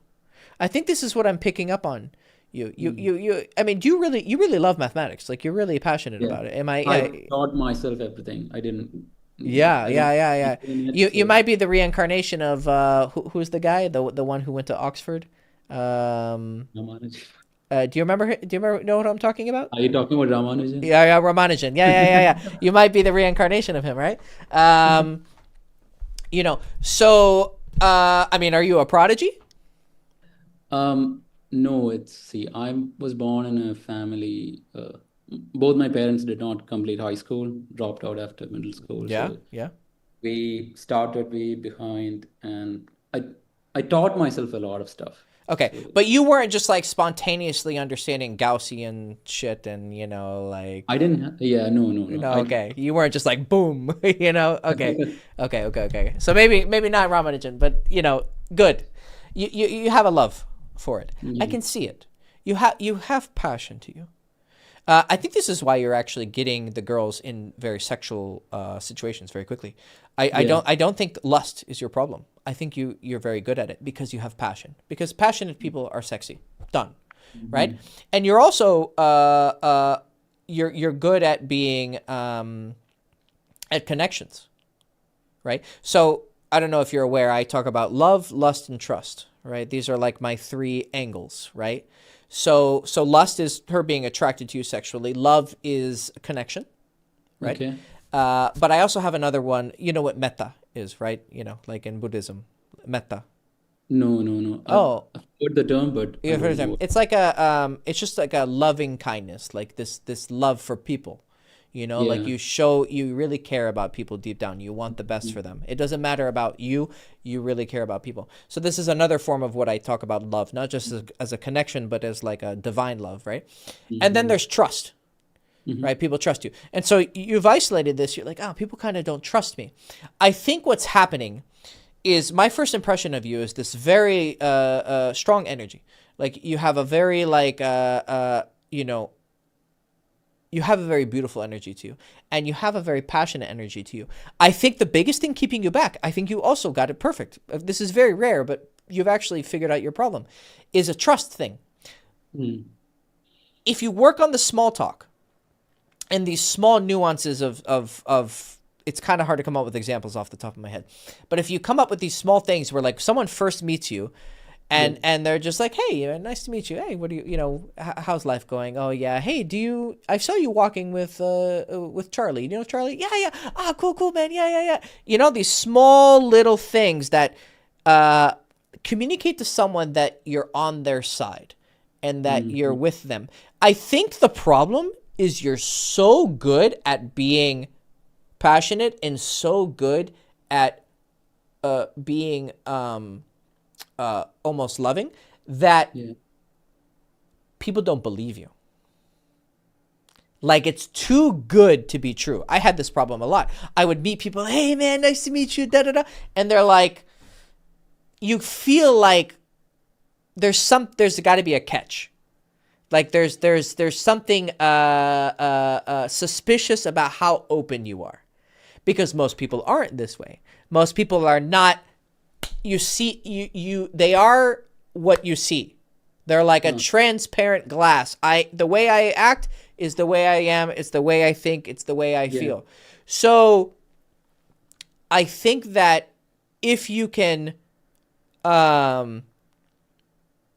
you might even want to pull that back a little bit, just a little bit. It promise it won't make you insincere. It won't make you fake. It's just that you're so sincere, you actually come off insincere. Does that make sense? It does. It sometimes, uh, yeah, I know. I think this is the first time I'm thinking of that idea that too good to be true. Maybe Yes. I'm doing Yes. because some of the girls that have ended the interaction with me, I've noticed them checking me out afterwards. Yeah. Yeah. So which means there is interest. Yes. But I won't go to them because for me, she said no. Okay, I'll leave her alone. I don't want to. Yeah. So there is that curiosity left in her Yes. when she sees me around, and I can see them checking them out. Or She's thinking, is he actually like this? Like this is who he is. Like they're interested. And second thing, because of what you told me last time, where you'll kiss them, but then you'll get shy because you have this sexual repression. I think this is also what's going on. So I think there's also a wall you have up. Actually, wait a second. No, got it. Okay, connection. The fact that you're not fully expressing your sexuality is actually a distrustful thing also. Like yes, you're not I'm just hiding. you're hiding. Exactly. So they're seeing this like really open, passionate personality, and like, oh my god, he's so friendly, he's so nice. Okay, he's not some creepy Bob and Vagine Indian guy. Like he's really like like really like there's something to him. But you're missing that because you're not fully showing your dick. Not literally, but they're like, okay, there's something not 100% there. I think if you drive into this like sexuality thing, okay, honey, I want to take you home and fuck you. I'm going to give you my 7-Eleven. Like, you know, like if you give it to her like that in that energy, and then you pull back just a little bit, like, I don't know, 10, 20%, you know, on how much energy you show, just 10, 20%, so that they're not like, oh, I think they're overwhelmed. I think they're overwhelmed. I think the way I approach, I walk directly to them. Yeah. Assume a straight line, walk straight. Oh, yeah. I 45. Okay, take what I say, 45-degree angle, as a metaphor. Okay, So instead of being a straight line, be a 45-degree angle. I see. Apply that to everything, except once you're ready to be sexual, you're dancing with her, making out with her, I see. go in. Take the 45, go straight, drive in. Does that, can you extrapolate that into? Yeah, I Okay. can. Yes, good. It's a good abstraction or a mental model to. Yes. Yeah, Yes. early on, I'm very direct, and early on, I think maybe I'm scaring girls. It's possible I'm very direct, and they are. Not scaring in the sense of fear that you're going to hurt them, scaring in the sense that you're just an overwhelming force of nature. I see. Okay. Because you do not give off any violent vibes. Zero. Okay. Yeah. It's not a fear of violence, or it's a fear of almost like, I've had girls give me this before, because you have a very, very transparent vibe. It's almost like they're scared of matching your energy because it would require them to be just as open as you, and they're scared to be so open. Because the fear is that they're going to like fully express themselves and then be rejected, or get tricked, maybe even. Yeah, that's scary because when you are that vulnerable, you can get hurt real bad. That's what the last guy I was talking to, Andrew, he's like never opening his emotions. And so what's behind that is just, it's fear, right? And so when you're a very open, sincere person with anyone, especially a girl where it's not just a friendship, it's her body that she's potentially, sharing with you. It's vulnerable, of course, and so maybe just a little more gentle you need to be. So this is also, it's just like slow down 10 to 20% in the intensity. So change the angle and the intensity, and just come a little bit less strong, a little bit, so that she feels a little more comfortable. Okay, and then you ramp it up, and then you drive it in. Okay. Just fuck these girls, man. If they want to get fucked by you, just fuck them. Like if she's enjoying herself, you haven't promised anything, a relationship or led her on or anything like that, man, just fuck these girls. Like stop holding yourself back, because girls like sex. Yeah. See, that is what I'm struggling to accept, that they like it, and there's no goal or a destination tied to it, because I'm coming from a culture where it happens inside the framework of marriage. Otherwise, you are stealing from her. Yes. I feel guilty before even I get there. I feel guilt. Exactly.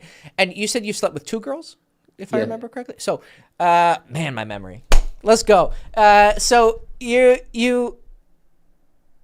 I think this stealing thing is like, I think it's the foundation of so much misunderstanding. Like, I think the super conservatives, where they're like, these women are whores and they're ruining society, I think there's probably some part of them that believes they're being compassionate towards women. Like, oh, you women, you're destroying yourself. You're an angel.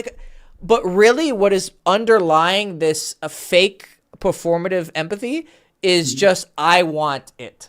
You're giving it to other people, but I want it. It's almost like empathy, or it's selfishness masquerading as empathy. But then there is a part of it where they do genuinely think, like, aren't they losing something? But here's the question: why isn't it that way when a guy does it? right? Like, really, why is it okay if a guy does it? Oh, well, it's different. Well, he's doing it with a girl. So if a guy does it and it's okay, but he's doing it with a girl, isn't that by proxy a theft? Right? Yeah, you're right. I mean, the same argument applies to guys. It's Yes. just I think for some reason I value her emotions a lot more than I value my own. As if she should not get hurt. And I'm a bad person if she gets hurt. You're a bad person if you deceive her. You're a bad person if you intentionally hurt her. Friendship, let's think about this. Friendship is also a risk. Yeah. You're friends with someone, and you go through a difficult time, and he's not there to support you. He betrayed the tenets of a friendship, right? Was there a contract when we first started the friendship that, hey, if we go to this level, you have to help me. You have to let me sleep on your couch. You have to give me money. You have to take care of me. No. There's degrees of friendships, are there not? Yes. There's best friends, there's good friends, there's acquaintances, right? Why does that not apply also to relationships, to romantic relationships? There is your life partner. There is someone you were with for a couple of years, but maybe it didn't work out. And then there's someone that you maybe had one or two good times with. Now, I fully recognize that lust is powerful and that we should not underestimate the power of lust. I don't think we should just be reckless and just fucking like monkeys, right? But I do think that there is some room for a girl because I have personally had girls, because I questioned this. Basically, I'll tell you a short story. I went to go visit a Buddhist monastery and because I had some experiences and I wanted to get some answers about what was happening. And I talked to the monk. He's been a monk for 50 years about what I do for a living. And he was like, it's kind of, gray. And I was like, but why? The Buddha didn't say anything about casual sex. He didn't. He said only if you cheat, right? Or if you sleep with someone with a boyfriend or girlfriend. And in Buddhism should be akaliko. It's immortal. It shouldn't be defined just by cultural changes. It doesn't matter if it's India 2,600 years ago or now. The truth is the truth. So I was trying to figure out why he's saying it's not so good. Then what was interesting, because I was like, oh fuck, do I have to change my profession, right? But there was something inside of me that's like, no, I don't think I have to make such a drastic call. I just have to change the angle I'm coming from, right? And this was fascinating. I went to him and I said, okay, Ajahn. Ajahn is a Thai word. It means Bante. Bante. Okay. Hey, Bante, I really want to, I want to be on the right path, but where is the line? And I said, okay, I understand my intentions need to be pure. But in terms of actual practice, do I have to teach no sex before marriage or no sex before relationship? Or where is this line? And he said something fascinating to me. He changed his attitude, because his attitude before was like, oh, no, you got to be careful. And then as soon as he saw my intentions, he said, I think you know better than me, actually, because I've been out of the game for a long time. I've been a monk for 50 years. Basically, with the details, you can figure that out. Because if he said no sex before relationship, I would have said, okay, that's what I have to do. I really trust him that strongly, because I'm pretty convinced he's reached a certain level of enlightenment. But he didn't say that. He said, he gave me a trust, he gave me some authority. He's like, I think you know better, actually. And so I gave it some thought for a while. I was like, okay. And I actually did a video where I said, hey, maybe we should be careful about having sex before relationships. And then I watched it again and I was like, I think I'm overreacting. So I deleted it. And I was like, what's the answer here? And the answer was there was no clear answer. So for me, morally, right, I follow the Dhamma, the Buddha's Dhamma. He said with regards to sexual immorality, he's actually listed specifically, Do not sleep with a girl who is protected by her parents, which I think means minors who haven't been married. Yeah. Girls who have been crowned with a wreath of flowers, which I think was the way you got engaged in India 2,600 years ago. One who is married. One who is protected by her religion, so like a nun or something, you know? And he listed specifically all these things. And none of them said outside of marriage. Not one. And I was like, because even in conservative India now, or even in conservative India 2,600 years ago, people were fucking, you know, like it wasn't this paradise of like arranged marriages and shit, right? People were fucking. And he had nothing to say about that. Now, he had things to say about lust. You know, it could be dangerous. You know, it can lead people to do a lot of things, right? It could lead people to lie. It can lead people to kill, right? I don't think the simple fact that you're having sex with someone is harmful. And I don't think casual sex, because I've had girls message me and tell me, I had a really nice time with you. I'm looking for something serious now, so I won't see you anymore. Yeah. But I really enjoyed our time together. I enjoyed that I could have sex with you. I enjoyed that, you know, you treated me with respect and you were nice. And I really I look back on our time together very positively. Mm-hmm. And actually, the more that I think about it, these like, I've talked to these girls later, and they didn't say like, you know, oh, I regret it, or you ruined me for my husband, you know, like, oh, because they fucked her, she's going to have a less relationship with her husband. Well, that's only going to happen if he doesn't fuck her good. Then she's going to remember fucking Deepak in college, and she's going to be like, oh, yeah, he fucked me really good. He had, you know, he had passion, but my husband, that's not a problem because you fucked her. It's a problem because he can't fuck her. You understand? Mm-hmm. Yeah. So I don't think you should be reckless, but I don't think you should be zero either. If you want to have sex with a girl and she's enjoying her time with you, and you're not promising something, and you didn't like convince her into a situation, like she wants a relationship, but she says, okay, fine. You know, you didn't pressure her into something like that, and then she regrets it, and she, you know, if it's a very clear, open thing, I don't see why you should be guilty. I don't think you're stealing from a woman. Her sexuality is not, funnily enough, it's not an object. Right? You're not stealing a banana, right? She is sharing something with you. And you're sharing something with her. Because you said something interesting. You said, well, I value hers over mine. Why? Now, technically, is like an egg in her womb a more rare commodity than 100 million sperm? I mean, I guess technically, right? But that's just the method that reproduction happens with. I think that we have to see this as something higher, but not something like divine, you know, like you've spoiled her. Like that's not how it works, but that's how a lot of people see it. Well, if she's not a virgin, she's ruined. Like she's a slut, and you know, you're fucking used goods. And it's like, okay, man, come on. You know, but we all have that instinct in us. We do see it that way. Everyone, because if it wasn't such a common thing, we wouldn't have to talk about it. But it's something that everyone kind of feels deep down.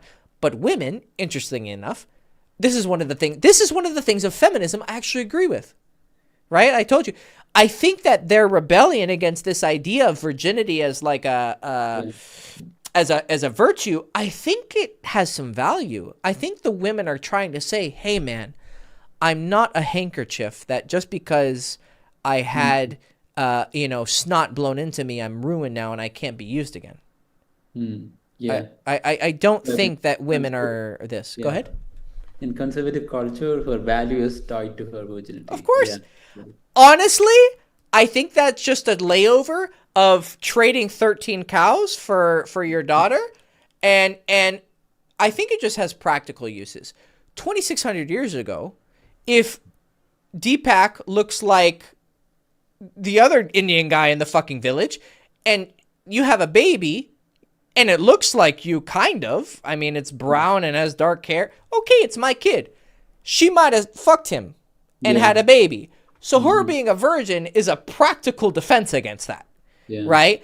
But here's the thing. You know that not every girl who's a virgin bleeds. Sometimes it happens. You can have sex with a girl and she doesn't bleed a lot. She might bleed later, right? So there's you know, even that is not a protection against it, right? But I think that I don't think that all of these, I think these ideas are the poetification or the idealization of practical things that we believe, and also selfish things that we believe. I want her to be mine. So if she's a virgin and I fuck her, she is mine for all eternity. Yeah.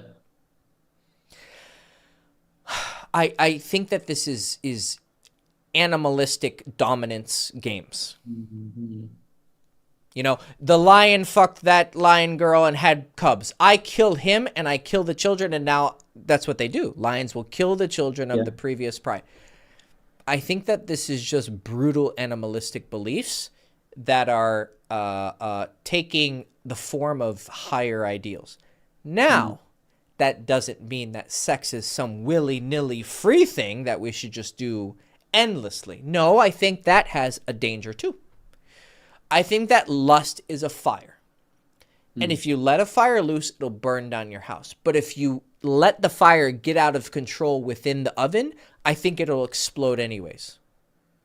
This is why you see, like, you know, priests and this and people in super conservative cultures, they fucking do something crazy. Like they have an affair and because what they were doing is they were trying to contain lust, but they weren't approaching it. You have to stoke the fire, you know, go in and poke it a little bit and let out. You got to open it, let out the air, right? Or the smoke is going to fucking blow up, you know, the pressure. So I'm not saying go fuck everything that walks. I'm saying take it easy. It's okay. Yeah. Like, you're not evil. If you're not lying and you're not cheating and you're not forcing anyone, it's okay. You know? But of course, pay attention to who you're sleeping with. Like, you know, if they're hurt by the fact that you don't want a relationship with them, you know, talk to them. Be like, hey, honey, you know, like, I've had girls like that. They're like, are you sure you don't want a relationship? And I'm like, yeah, I'm sure. And they're like, okay. And I'm like, do you want to keep fucking? They're like, yeah. You know, and I'm like, okay. You know, like, she's an adult. These are adults, Deepak. Like, if she wants to fuck you, it is a form of codependence where I take responsibility for what she. I think men are leaders, so we do have to take responsibility for women. I just don't think they're children either. There's a balance. I'm a leader. I lead my wife, but she's not a child. She's a woman, you know? So find some balance between these two ideas of being a leader and taking responsibility, because it's true. You should be the leader. But she's not a child. Find somewhere in here. Okay.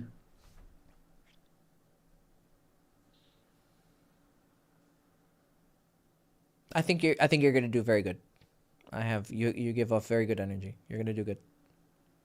Thank you. I have a follow-up. So we started out with small talk, and so yeah, what about the teasing part? I think I do well with guys. When I meet guys and become friends, we become brothers, that close. And you always know when you have a friend when you insult him or tease him and he laughs. That's the test of a friendship. Do you tease your male friends? Yeah, I can do that to them. But the thing is, yeah, I can tease them. I can make fun of them, but I think girl teasing is very different from guy teasing. It's yes and no. Girls are more sensitive, but they're not children. Tease them like you would a guy friend. For now, practice it. Go overboard. It's okay. Tease them and see how they react. Okay.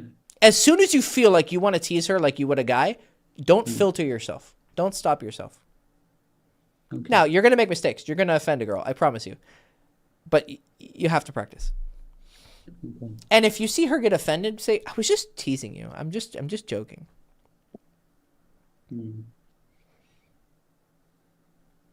Yes, women are a little more sensitive. Yes. Is it okay if I ask one more question? Sure. So one thing I've noticed is that this happens usually when I go out at night. So when happens with direct and indirect approaches.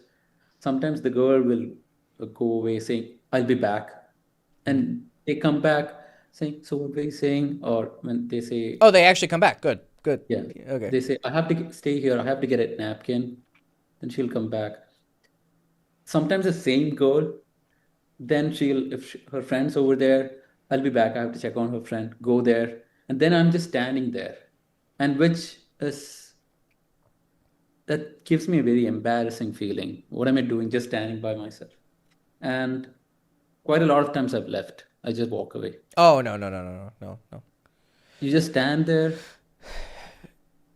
So there's two options here. If you're looking for something social to like make yourself look less embarrassed, you can just bring out your phone and just go on, I don't know, Twitter, and just occupy yourself.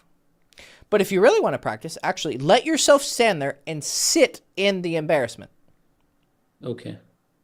Like learn how to just like stand there in the club or the party or the bar or whatever and just like look off and fight the embarrassment. Just try to relax. Try to relax your body, relax your chest, relax your arms, relax your legs. You're probably going to see you're tense.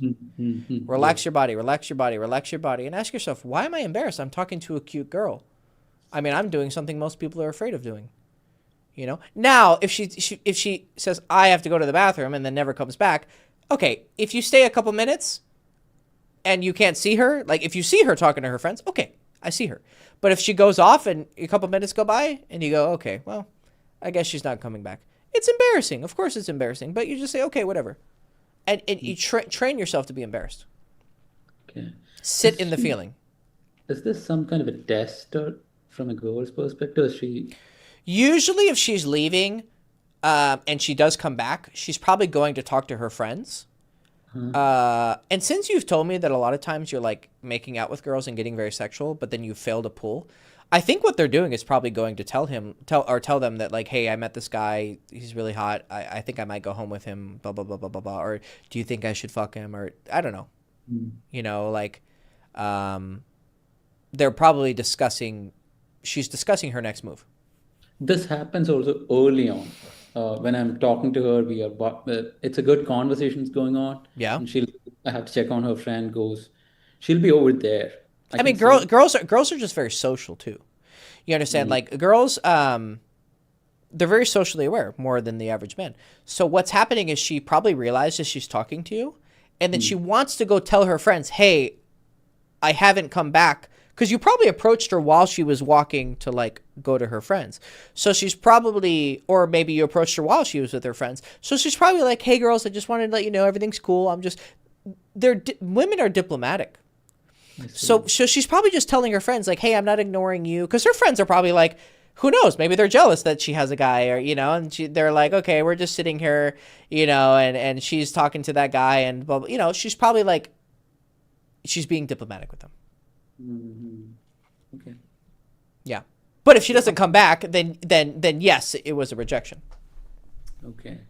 Because I take it as rejection and leave. Okay, she doesn't want it. It's only a rejection if she doesn't come back. If she comes back, I take it as a positive. Like if a girl's talking to me and she goes to the bathroom with her friend and she comes back and she's like really flirty, oh, I'm getting laid. I know I'm getting laid because she just told her friend like, hey, I'm gonna go home with him. Oh. Yeah. Yeah, you probably dropped a couple yeses. Yeah. Yeah. All right. Thanks, man. You're welcome, buddy. Good talking with you. I'll see you soon. Bye. Thank you. Bye. Okay, Test. What's up, Test? You might have to unmute yourself. There you go. No, it's Andrew. I just came to see his facial expressions and whatnot. Oh yeah, did you see? Yeah. Did you watch? You see? That's expressiveness. Oh. That's expressiveness. Yeah. Did Did you see like the micro expressions and then the big expressions and oh yeah, okay, ooh yes, ooh. You see? Yeah. Do that. Okay. Okay. Do that. That's what it looks like. Okay. He has the best expressiveness I've seen in a long time. Oh, really? Okay. Yeah. Yeah, he's better than any of my clients actually, except for maybe one. Okay. But I think actually he's probably I think he's great. Very good. Mm-hmm. Okay, yeah. That's all I just came to see. Good. All right, man. Ciao, buddy. Okay. All right, guys. So, how long did I go for? 3 hours and 15 minutes. Oh, man. Okay, let me just look at these comments real quick, and then I think I'm going to call it a night. I'll be traveling next week with some friends. My crush from a long time ago that we never actually dated and things ended awkwardly is teaching class nearby. I kind of want to go. Any suggestions for what to do to stay there? Not trying to get together with her, but hoping to still leave a good impression. Well, you should try to get with her. If things ended awkwardly, this is how you approach it. Be a little bit like, don't like jump in because she might feel the same way as last time. But like, here, I'm going to put some music on real quick. Oh, that's too loud. Holy shit.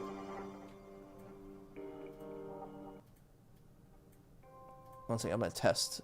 Time ago that we never actually dated and things ended awkwardly is teaching class nearby. 1 second. Oh, I'm listening to myself. 1 second.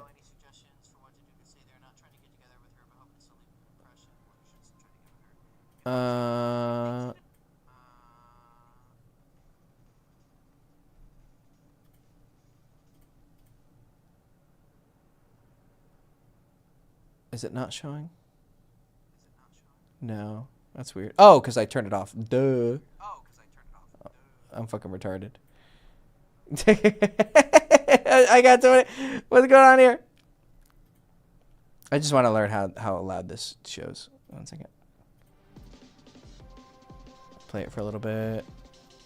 And then... I got to it. What's going on here? I just want to learn how loud this shows. 1 second. Play it for a little bit. And then... Okay, so that's how loud it is. Okay. Okay. So... Oh, I could also just change how loud it is here. All right. Okay. So, -8 is pretty good. Yeah. So, if she's feeling awkward, I would just I would approach it with like a cautious optimism, right? So you want to go in hoping things go well, but you're well aware that things ended awkwardly, and so you're going to kind of feel it out. But if you sense that she's not just being like, if she's like kind of polite, like, oh, hey, how are you? Like, oh, good to see you. How you been? Then, you know, just go, hey, nice to meet you. Or not nice to meet you. Nice to see you. You know, that was a nice class or whatever. I'm guessing you're going to be, are you going to watch her class or like watch her lecture or something like that? Or just run into her? Like how exactly, what's the setting?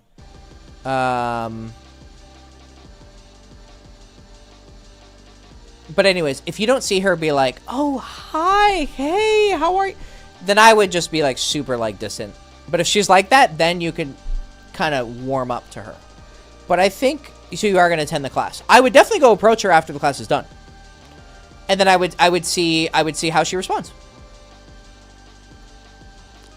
So if she like turns to you, you're going to see her first reaction. That's going to tell you the temperature of like what you're dealing with. But if she's like, oh, hey, Mac, how are you? Da-da-da. Okay, cool. You know? And then be like, hey, you know, I know you, there's a lot of people who want to come talk to you or whatever. You got to talk to your students. I don't know. Like, hey, do you want to, or if it's going really well, you can be like, hey, what are you doing after this? You want to go grab, you know, grab a snack or something or whatever. You know, we should catch up. But if not, you can just be like, hey, I know you got to talk to some people, but I would definitely like to catch up. Yeah, sure. That'd be nice. Okay, cool. I think I still have your number. I'll text you. or her Instagram or whatever. Just cautious optimism. That's how you want. But you should go for it if she likes you. Thanks, Hector, for the comment. Had to replay stream a bit. You're the best. Oh, thank you, man. I hope I helped. Okay, KQH. Question. I heard you say in your last live stream that you open up to girls, which gets them to open up to you. This seems to not align with Chase's advice to get the girl talking, not talking about yourself. Yeah, I'm definitely more of a talker than Chase. Chase's advice isn't bad. I mean, you want girls to get to open up, but I found that the best way to get them to open up is to talk. I definitely talk more than Chase, 100%. I've spent a lot of time with Chase in person. He's definitely less of a talker than me. I just found that, you know, if you're gonna not talk a lot, your questions have to be very pointed, and you have to, like, you do have to talk. Like, I've actually talked with Chase about this. People will read his articles, like, don't be a clown is one of the ones.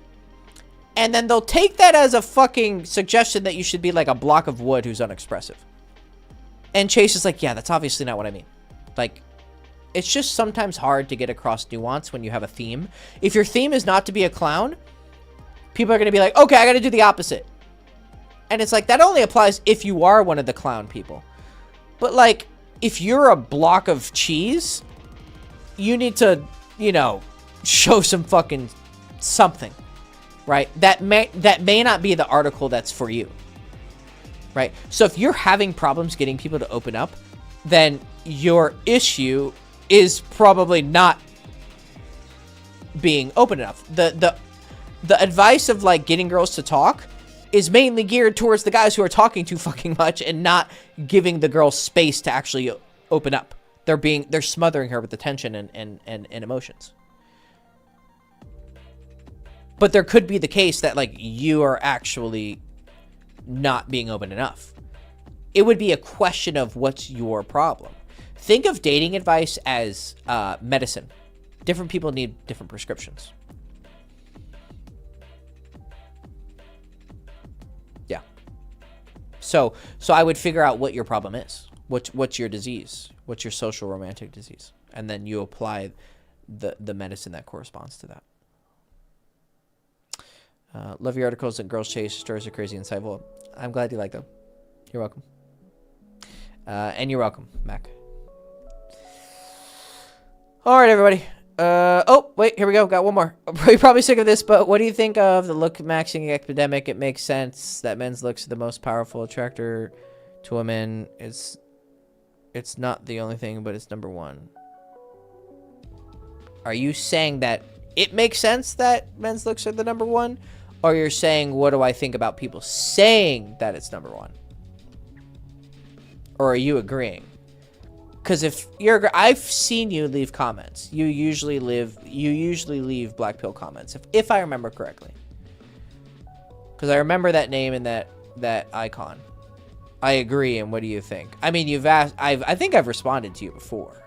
I think I've left big ass responses to you. Is that not true? Have I not left you like big paragraphs before? I'm pretty sure I've left comments and responses to you. So I don't know what more you want. I think I've probably explained it. Of course, if you look really, really good, girls are going to like you. Okay, then what the fuck do you want? You know? I think your problem isn't that you look bad. I think your problem is you don't fucking listen. If I've left you comments and then you're coming to ask me about the same comment, isn't that showing something, you know, that you're just not listening to me? Maybe that's your problem with girls, is you don't listen to them. But I'll answer you one more time, and then you're never allowed to ask me again. If you are in the 1% outlier of anything, height, looks, muscles, money, dick size, whatever, things that are just like on the surface, of course you're going to be attractive. The top 1% in anything is attractive. Is looks the number one thing? No. I would actually argue that being tall is probably better than looking good. If we're just talking pure physical traits. But is it necessary? No. Do you think I'm good looking? I got a lot of girls. So did it matter? Is being good looking gonna help? Of course it is, dude. Of course it's gonna help. But is it I'm above average. Okay, but then why do I have exceedingly above average results? Shouldn't like you gained hella weight? Appreciate it, bro. I do need to lose like 15 pounds, but whatever. I mean, I got some muscle. I'm not like fat. Here, I'll show you. You know, I'm not like awful, right? But I do need to lose a couple pounds. You know, but you can still kind of see my 6-pack. But yeah, but I also got muscle, right? So, I like being a little more thick, but I could lose 15 pounds, sure. But yeah, man, like I would still get girls at this weight, right? Of course you're getting social feedback if you started look maxing because you're trying something. Of course you're trying something. Yeah, and you probably do look better, dude. If you had a big ass fucking Jew nose and you got rhinoplasty, you probably look better. Eyebrow transplant, I mean, you probably look better, brother. But like, how many bitches you getting? Has a girl walked up to you and said, wow, Think Grid 676, you look so much better. Let me suck that dick. Okay, then it's not the fucking number one thing, is it? If it was sufficient, it would have worked and you would have gotten laid.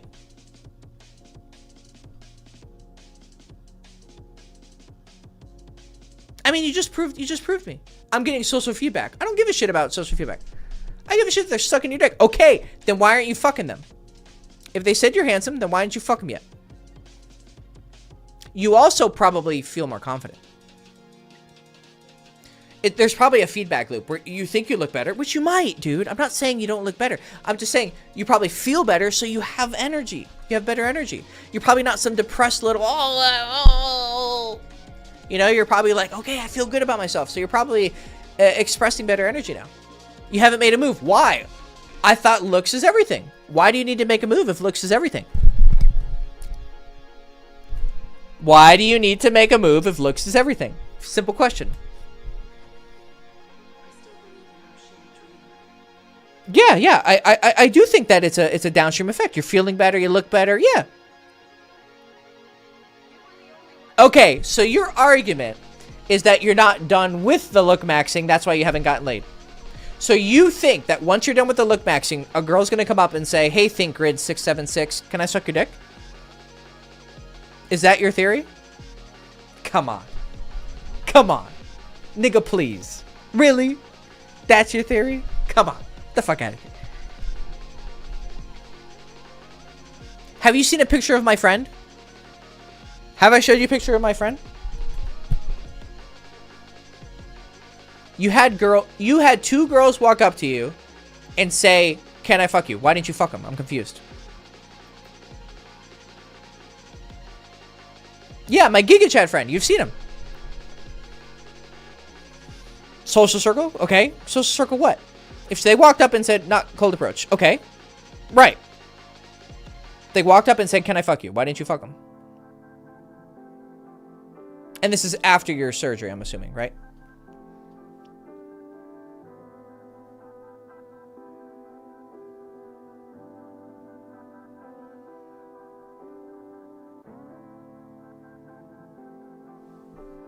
Two reasons. It was before surgery. Okay, hold the fuck up. Hold the fuck up. If this was before surgery...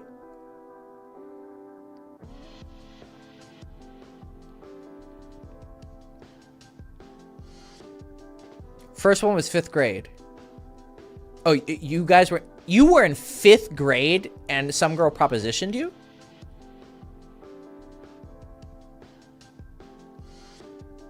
That's fucking wild. 5th graders are walking up to each other saying they want to fuck? Okay. That's crazy. Okay. Okay. Yeah, obviously. Okay. Second situation. It was my dad's wake. He died. Your dad was dead and some chick walked up and said, I want to fuck you. That's wild. I mean, okay, so let's ignore when you were fucking, you know, what is even 5th grade? Like 8 years old? Like, okay, let's ignore when you're 8 years old. let's talk about like when your dad died. Oh, okay. I'm just curious what the fuck, you know, how she said it was. Yeah. At your wake, how did she... Hey, I bet you're depressed about your dad dying. Let me suck your dick.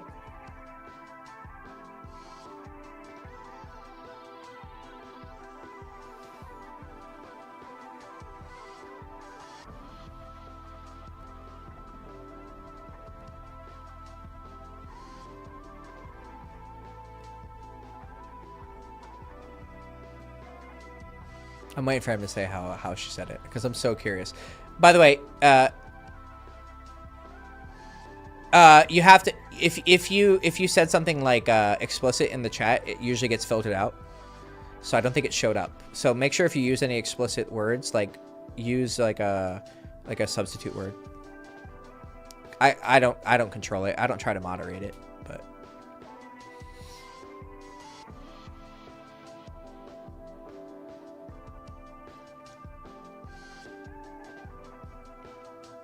Anyways, while you're typing how she said it, it still happened to you regardless of like the context is weird, obviously. Like you're at your dad's wake, but you still got propositioned, right? And it was before your surgery. And now after your surgery, you haven't been propositioned. That would be how the logic goes, correct? So if looks were number one, you would have gotten propositioned by now. Now, you're getting feedback. Yeah, sure. You probably do look better. And you probably feel better. And you have a better energy. Right. Is there a point where girls will walk up and proposition you when you look even better? Sure. Like I said, my Giga Chad friend, like you said, you've seen the pictures. He's gotten propositioned before. But most of the time, girls are just showing interest. First of all, he's not just, you know, facially good looking. He's fucking jacked. And, you know, he's top 0.01% genetics, which you're probably not going to have. Doesn't matter what surgery you have, you're never going to be that. Even then, he still fucks it up. I have better results than him. On God, I'm not lying. Like, you could ask him. He'd say, yeah, Hector gets more bitches than me and has better game than me. He wouldn't deny it.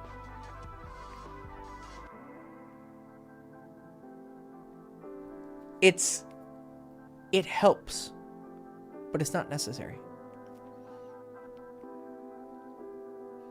Now, if I was 6'5" and I looked like my Giga Chad friend, and, you know, and I was a billionaire, and then on top of that, I had the game that I have, would I get even better results? Probably, yeah, sure. So,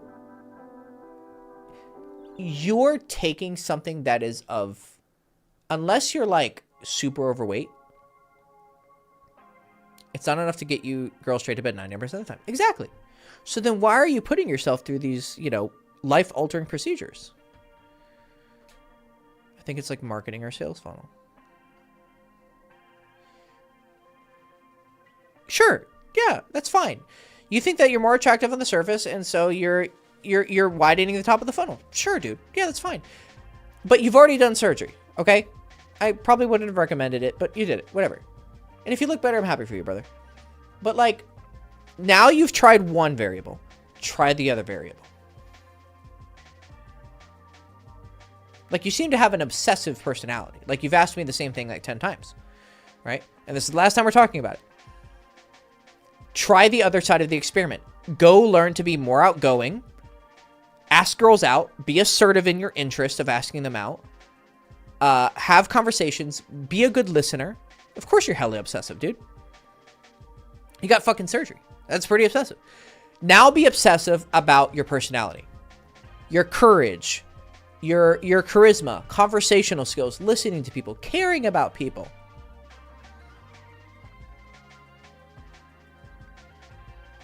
Work on that. Try that for 6 months to a year and see how your results change. And of course, man, look the best you can look. I wouldn't suggest more surgery, but yeah, get in shape. Get it, you know, I tried PUA for several years. Yeah, I bet you did, and I bet you did it wrong. I bet you did it wrong. There's a big black pillar YouTuber. I'm not gonna say his name because he asked me never to say his name, but he was a pretty decently big black pill channel. Anyways, he agreed to like talk to me, like privately, so I could maybe help him. And he was like, yeah, I tried pickup and I tried cold approach. Bro, I was like, okay, well, tell me about one of your experiences. Oh, well, this one girl, she was an older single mom. I matched with her on a dating app, and she was like 45 minutes late to the date, and I sat around and I wait for her, and then finally she texted me, and then I was like, brother, why didn't you just fucking leave? Like why are you like sitting around waiting for like low grade pussy? You know, like there was just like simple things he was doing wrong that I was like, dude, you're acting like a bitch. Like, of course you're not getting pussy. And like the way he talks to me, talks like a bitch. And he's annoying and obsessively depressive. Like, of course girls don't like you. You're incredibly unlikable. Now, I'm not saying you're incredibly likable, but if you're that obsessive that you're getting surgery, you probably have a very intense personality. And that intense personality is probably a little bit off-putting. You don't think that maybe if you became a little more social and relaxed and, you know, gentle in your energy that you wouldn't get better results? Like, you know, like you tried, but you didn't really try. And it's okay. But I think you need to... Okay, good. I would do it some more. There's much more to it than that. I think you need to start isolating. I notice that I'm more animated than when people are angry. Oh, like your base is already so high? Yeah, dude, you definitely need to chill out. You might just be annoying as fuck. Like, it might be really, you know, you might just, you know, you just need to chill. Like, learn how to channel your emotions.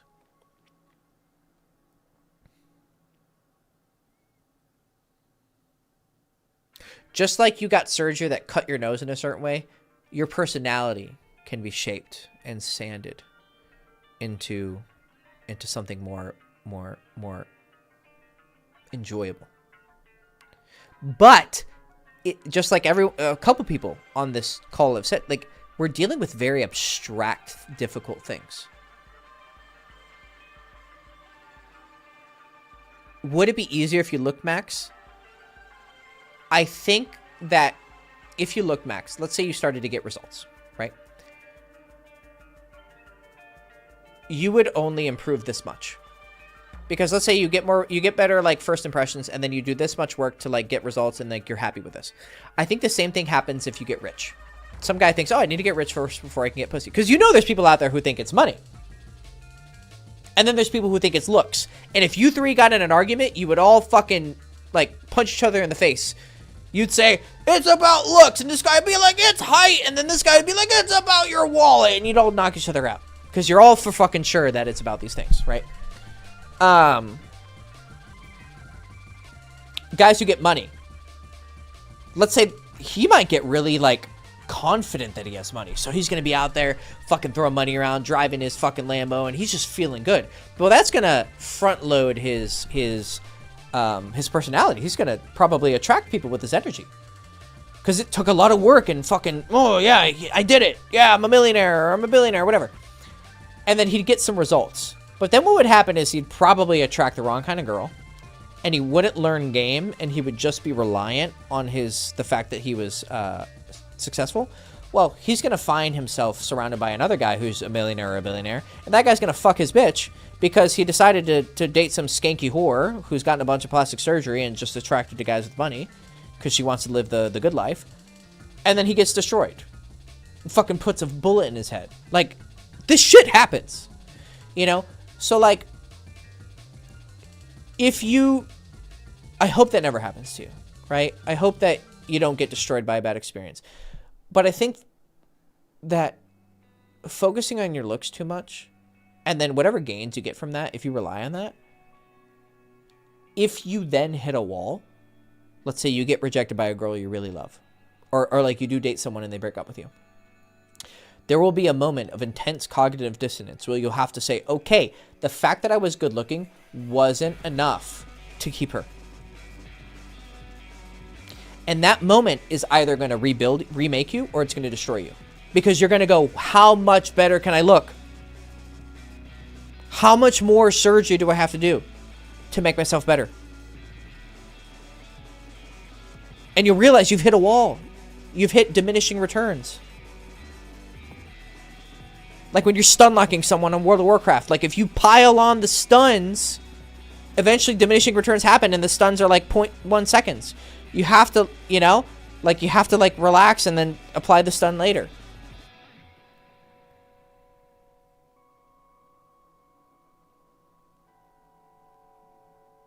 Yeah, exactly. After what? What's next? Exactly. What's next? I think you can figure that out now. Yeah, the height surgery is fucking expensive, and you're not going to be able to walk for 2 years. Right? You might have trouble walking for the rest of your life. Now, I know I saw that one guy on social media who now he's able to, like, function and da-da-da, but I just don't think it's necessary, dude. I think that money would be better spent on buying some nice wardrobe. You know, like, just buy some nice clothes. Or use that money to give yourself free time.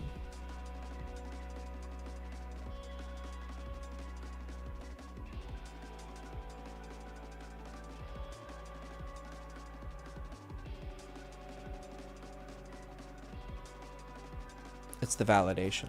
I mean, of course it's the validation. But getting your dick sucked is validation.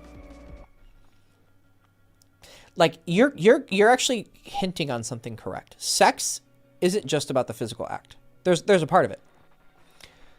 But there's also the part of it, like, she chose me. Like, when a girl's sucking your dick, especially a beautiful girl, she's like, of all the people in the world, she chose me. And this is where I'm going to finish my point earlier. If you do the looks max thing, and you hit this wall, where you're like, how much more do I have to fucking do? And this girl still left me. You're going to realize there's something else involved. And if you're able to let that experience rebuild you, or hopefully you do it now and save yourself the pain later. But let's say in that future hypothetical situation where you're destroyed by a breakup, and it doesn't matter how good looking you were. It was something else. It was, I created trust and feelings of safety in a relationship. Or I lost my passion for her, and so she resented me because I was really no longer in love with her. I was just with her for the superficial validation of I have a hot girl. Like, there could be a lot of different reasons, right? Or I can't fuck, I fuck like a bitch. Like, who knows, right? Or I'm boring as hell to be around, or I'm annoying, or I'm way too intense. Anything. And you start to work on those things. Right. I have good-looking friends who got cheated on, almost went suicidal, so I get you. Right. Exactly. So your mind is smart enough. I mean, clearly you keep asking me these questions because you're hoping that I'm going to say something that finally fixes your mental. Like, I think you're asking me these questions not because you're trying to annoy me. Like, I get it. You're asking me these questions because there's something inside of you that is, like, continuously urging to be fixed, but you don't know what's the answer to, like, fix the program in your mind. You're hoping I'm going to say something that's going to go chick, and you're going to go, I get it. I don't have to focus on look max anymore. Like, there's something about you that wants that, right? And I'm doing my best to give that to you right now. You already are smart enough, it seems like, and you're aware enough that there is a ceiling of diminishing returns of surgery and look maxing. And that would only point to the fact that looks max is, or looks are not the only thing, right? So you need to find what that is. You're not going to fully believe me until you see it for yourself. Like, right now, you're just operating on faith in me. Like, I hope Hector's telling the truth. So take it on faith for now. So go out and start trying to fix your personality. Fix the way you communicate. Fix the way you listen to people. You listen to girls. Fix how assertive you are with showing your interest in women, right? But if your problem is that you're too obsessive, then I would suggest that you learn how to do it, but tone it down. But then at times, tone it up. Like, you do need to still show passion, right? Learn the game of conversation. Learn the game of being funny. Learn the game of listening. All these things. I'm also partly doing myself about looks being important to push me to looks max so game gets easier. again, that's what I said before. I said you want to front load the value so that you have to put less effort into the personality thing. Basically, is what you're saying. You want it easy. That's basically, like, long story short, you want it easy. You want it easy. It's a laziness, and it's just a human condition. I mean, it's maybe partly conditioned by the world that we live in, that everything's been made so easy for you that anything that's difficult is out of the norm. But people have wanted things easy since time immemorial, you know.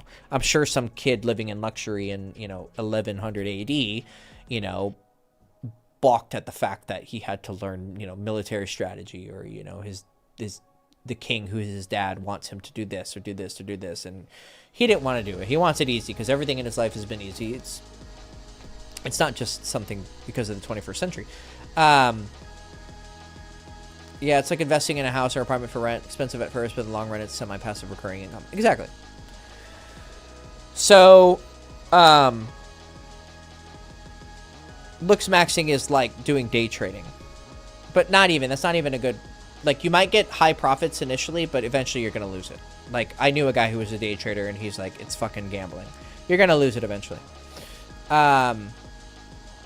Invest in real estate. Take care of your tenants, build your, make your apartment or your house is beautiful. So, be a good landlord, you'll get really good passive income. Your personality is the same thing. Okay. Invest in it. It's going to take a long time. And the gains are not easily seen. They're very abstract and intangible. But you will eventually see the gains. I promise you. If you don't give up, you'll see them eventually.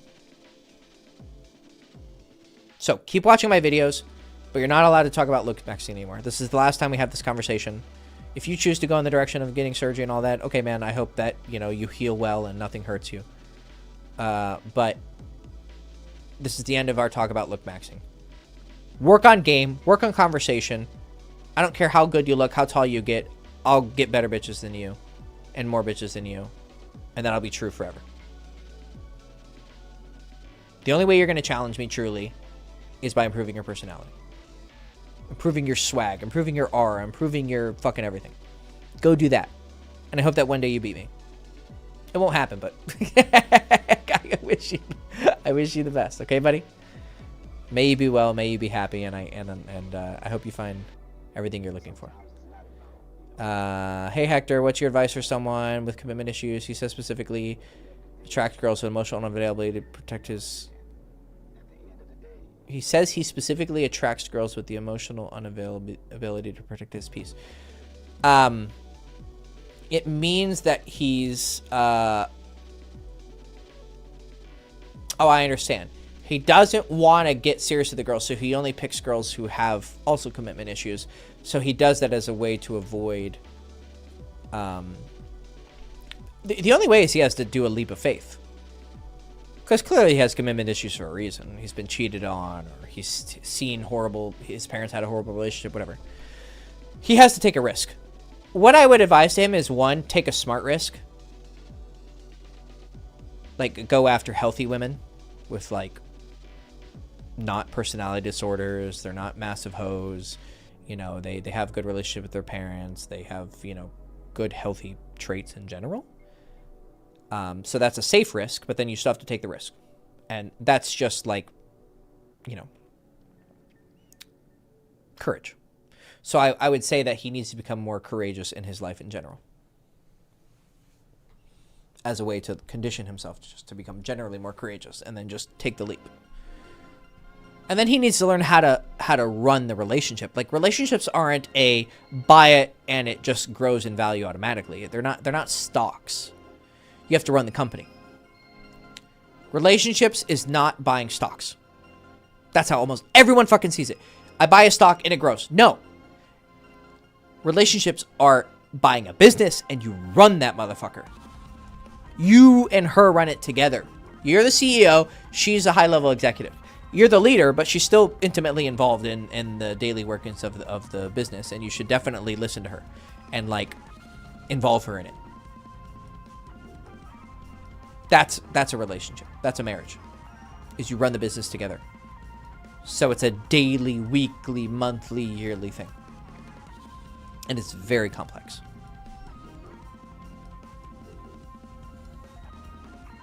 So tell him to reframe it in his mind. But you have to take a risk.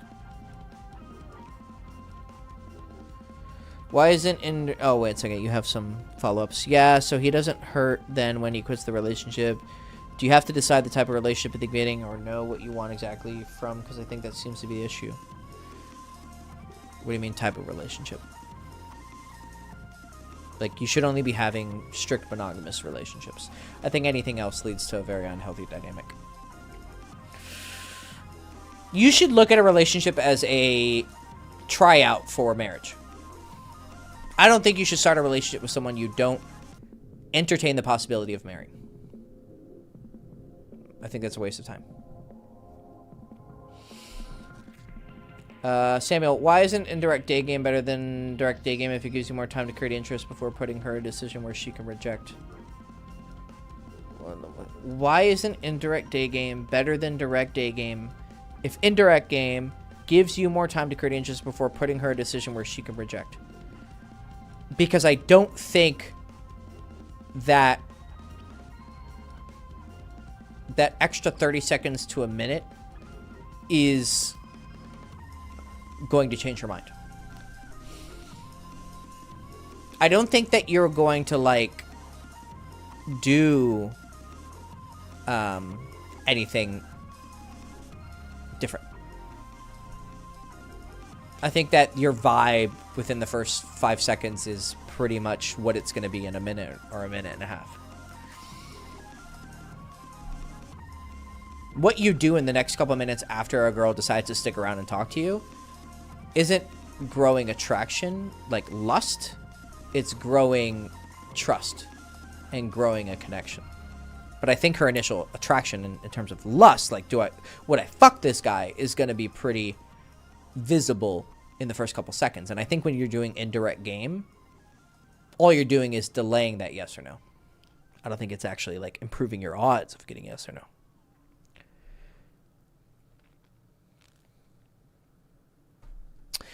He is right now seeing multiple women at the same time, but does not know yet what he wants yet. He just met them. Well, that's fine. There's nothing wrong with that. So do you no longer agree with having one-night stands or friends with benefits? I didn't say that. I think that you shouldn't have a monogamous, committed relationship. Like, you shouldn't enter in a serious relationship unless this is a girl you would potentially marry. No, I don't think there's...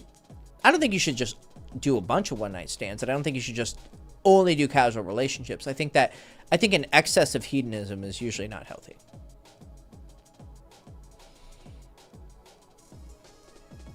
For the most part. There's maybe some guys out there, you know, and maybe I would consider myself one of them, who can, like, maybe have a decent amount of, like, healthy casual things, but, like, I would say overall I'm happier in a monogamous marriage. I'm definitely happier.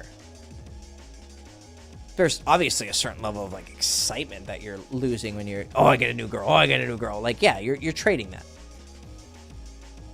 But overall, it's a higher quality of happiness. Less spikes, sure. So if she's not instantly lustful for you, you can't change her mind. Not with regards to lust. Like, that initial spark, the only thing that I think would, like, instantly change it would be a radical change in your personality or something external, like a girl being attracted to you. Like, if she was like, whatever, and then some hot girl comes up to you and starts talking to you, she'd be like, oh, well, never mind. Like, yeah. Honestly, I think that we are getting into a splitting hairs debate that is probably unhelpful. What would be the right time to take the risk and emotionally invest in a girl? Open yourself up emotionally, which would be the risk, I guess you mean. The right time to take the risk is when you want her for a relationship. You know? Like, I really, really, really like this girl. So if you feel yourself wanting to emotionally invest more in her, and you've also done your research and seen that she's not someone you shouldn't trust with your feelings, she's not erratic and irresponsible and cunty, you know, she has good traits, then allow yourself to go deeper and deeper and deeper. Or you can have big balls and just fucking emotionally invest in anyone. That's what I did. Not the smartest move if you don't have good resilience. Like the one girl in California, I loved her. But she was definitely not a girl you have in a relationship. I would continue to spend time around her, and I felt so strongly about her. But I resisted the urge to get with her because I knew it was a bad call. But I still wanted to be around her.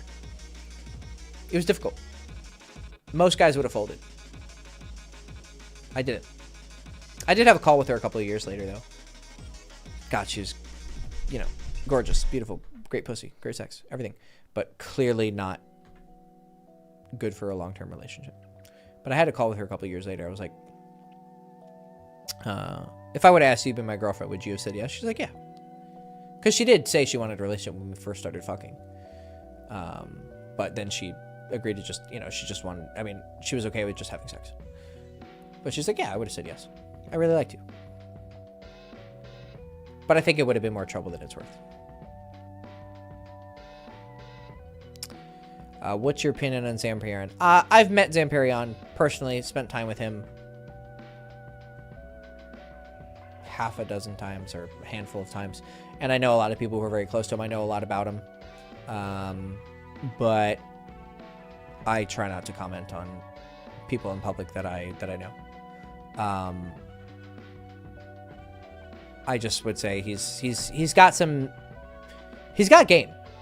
He for sure has game. How do I? Yeah, I think I'll just avoid it. Yeah. I prefer not to comment on people. It's just not really. It's not the direction I want to go in.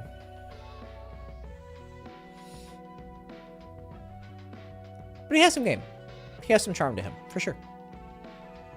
But that's all I'll say.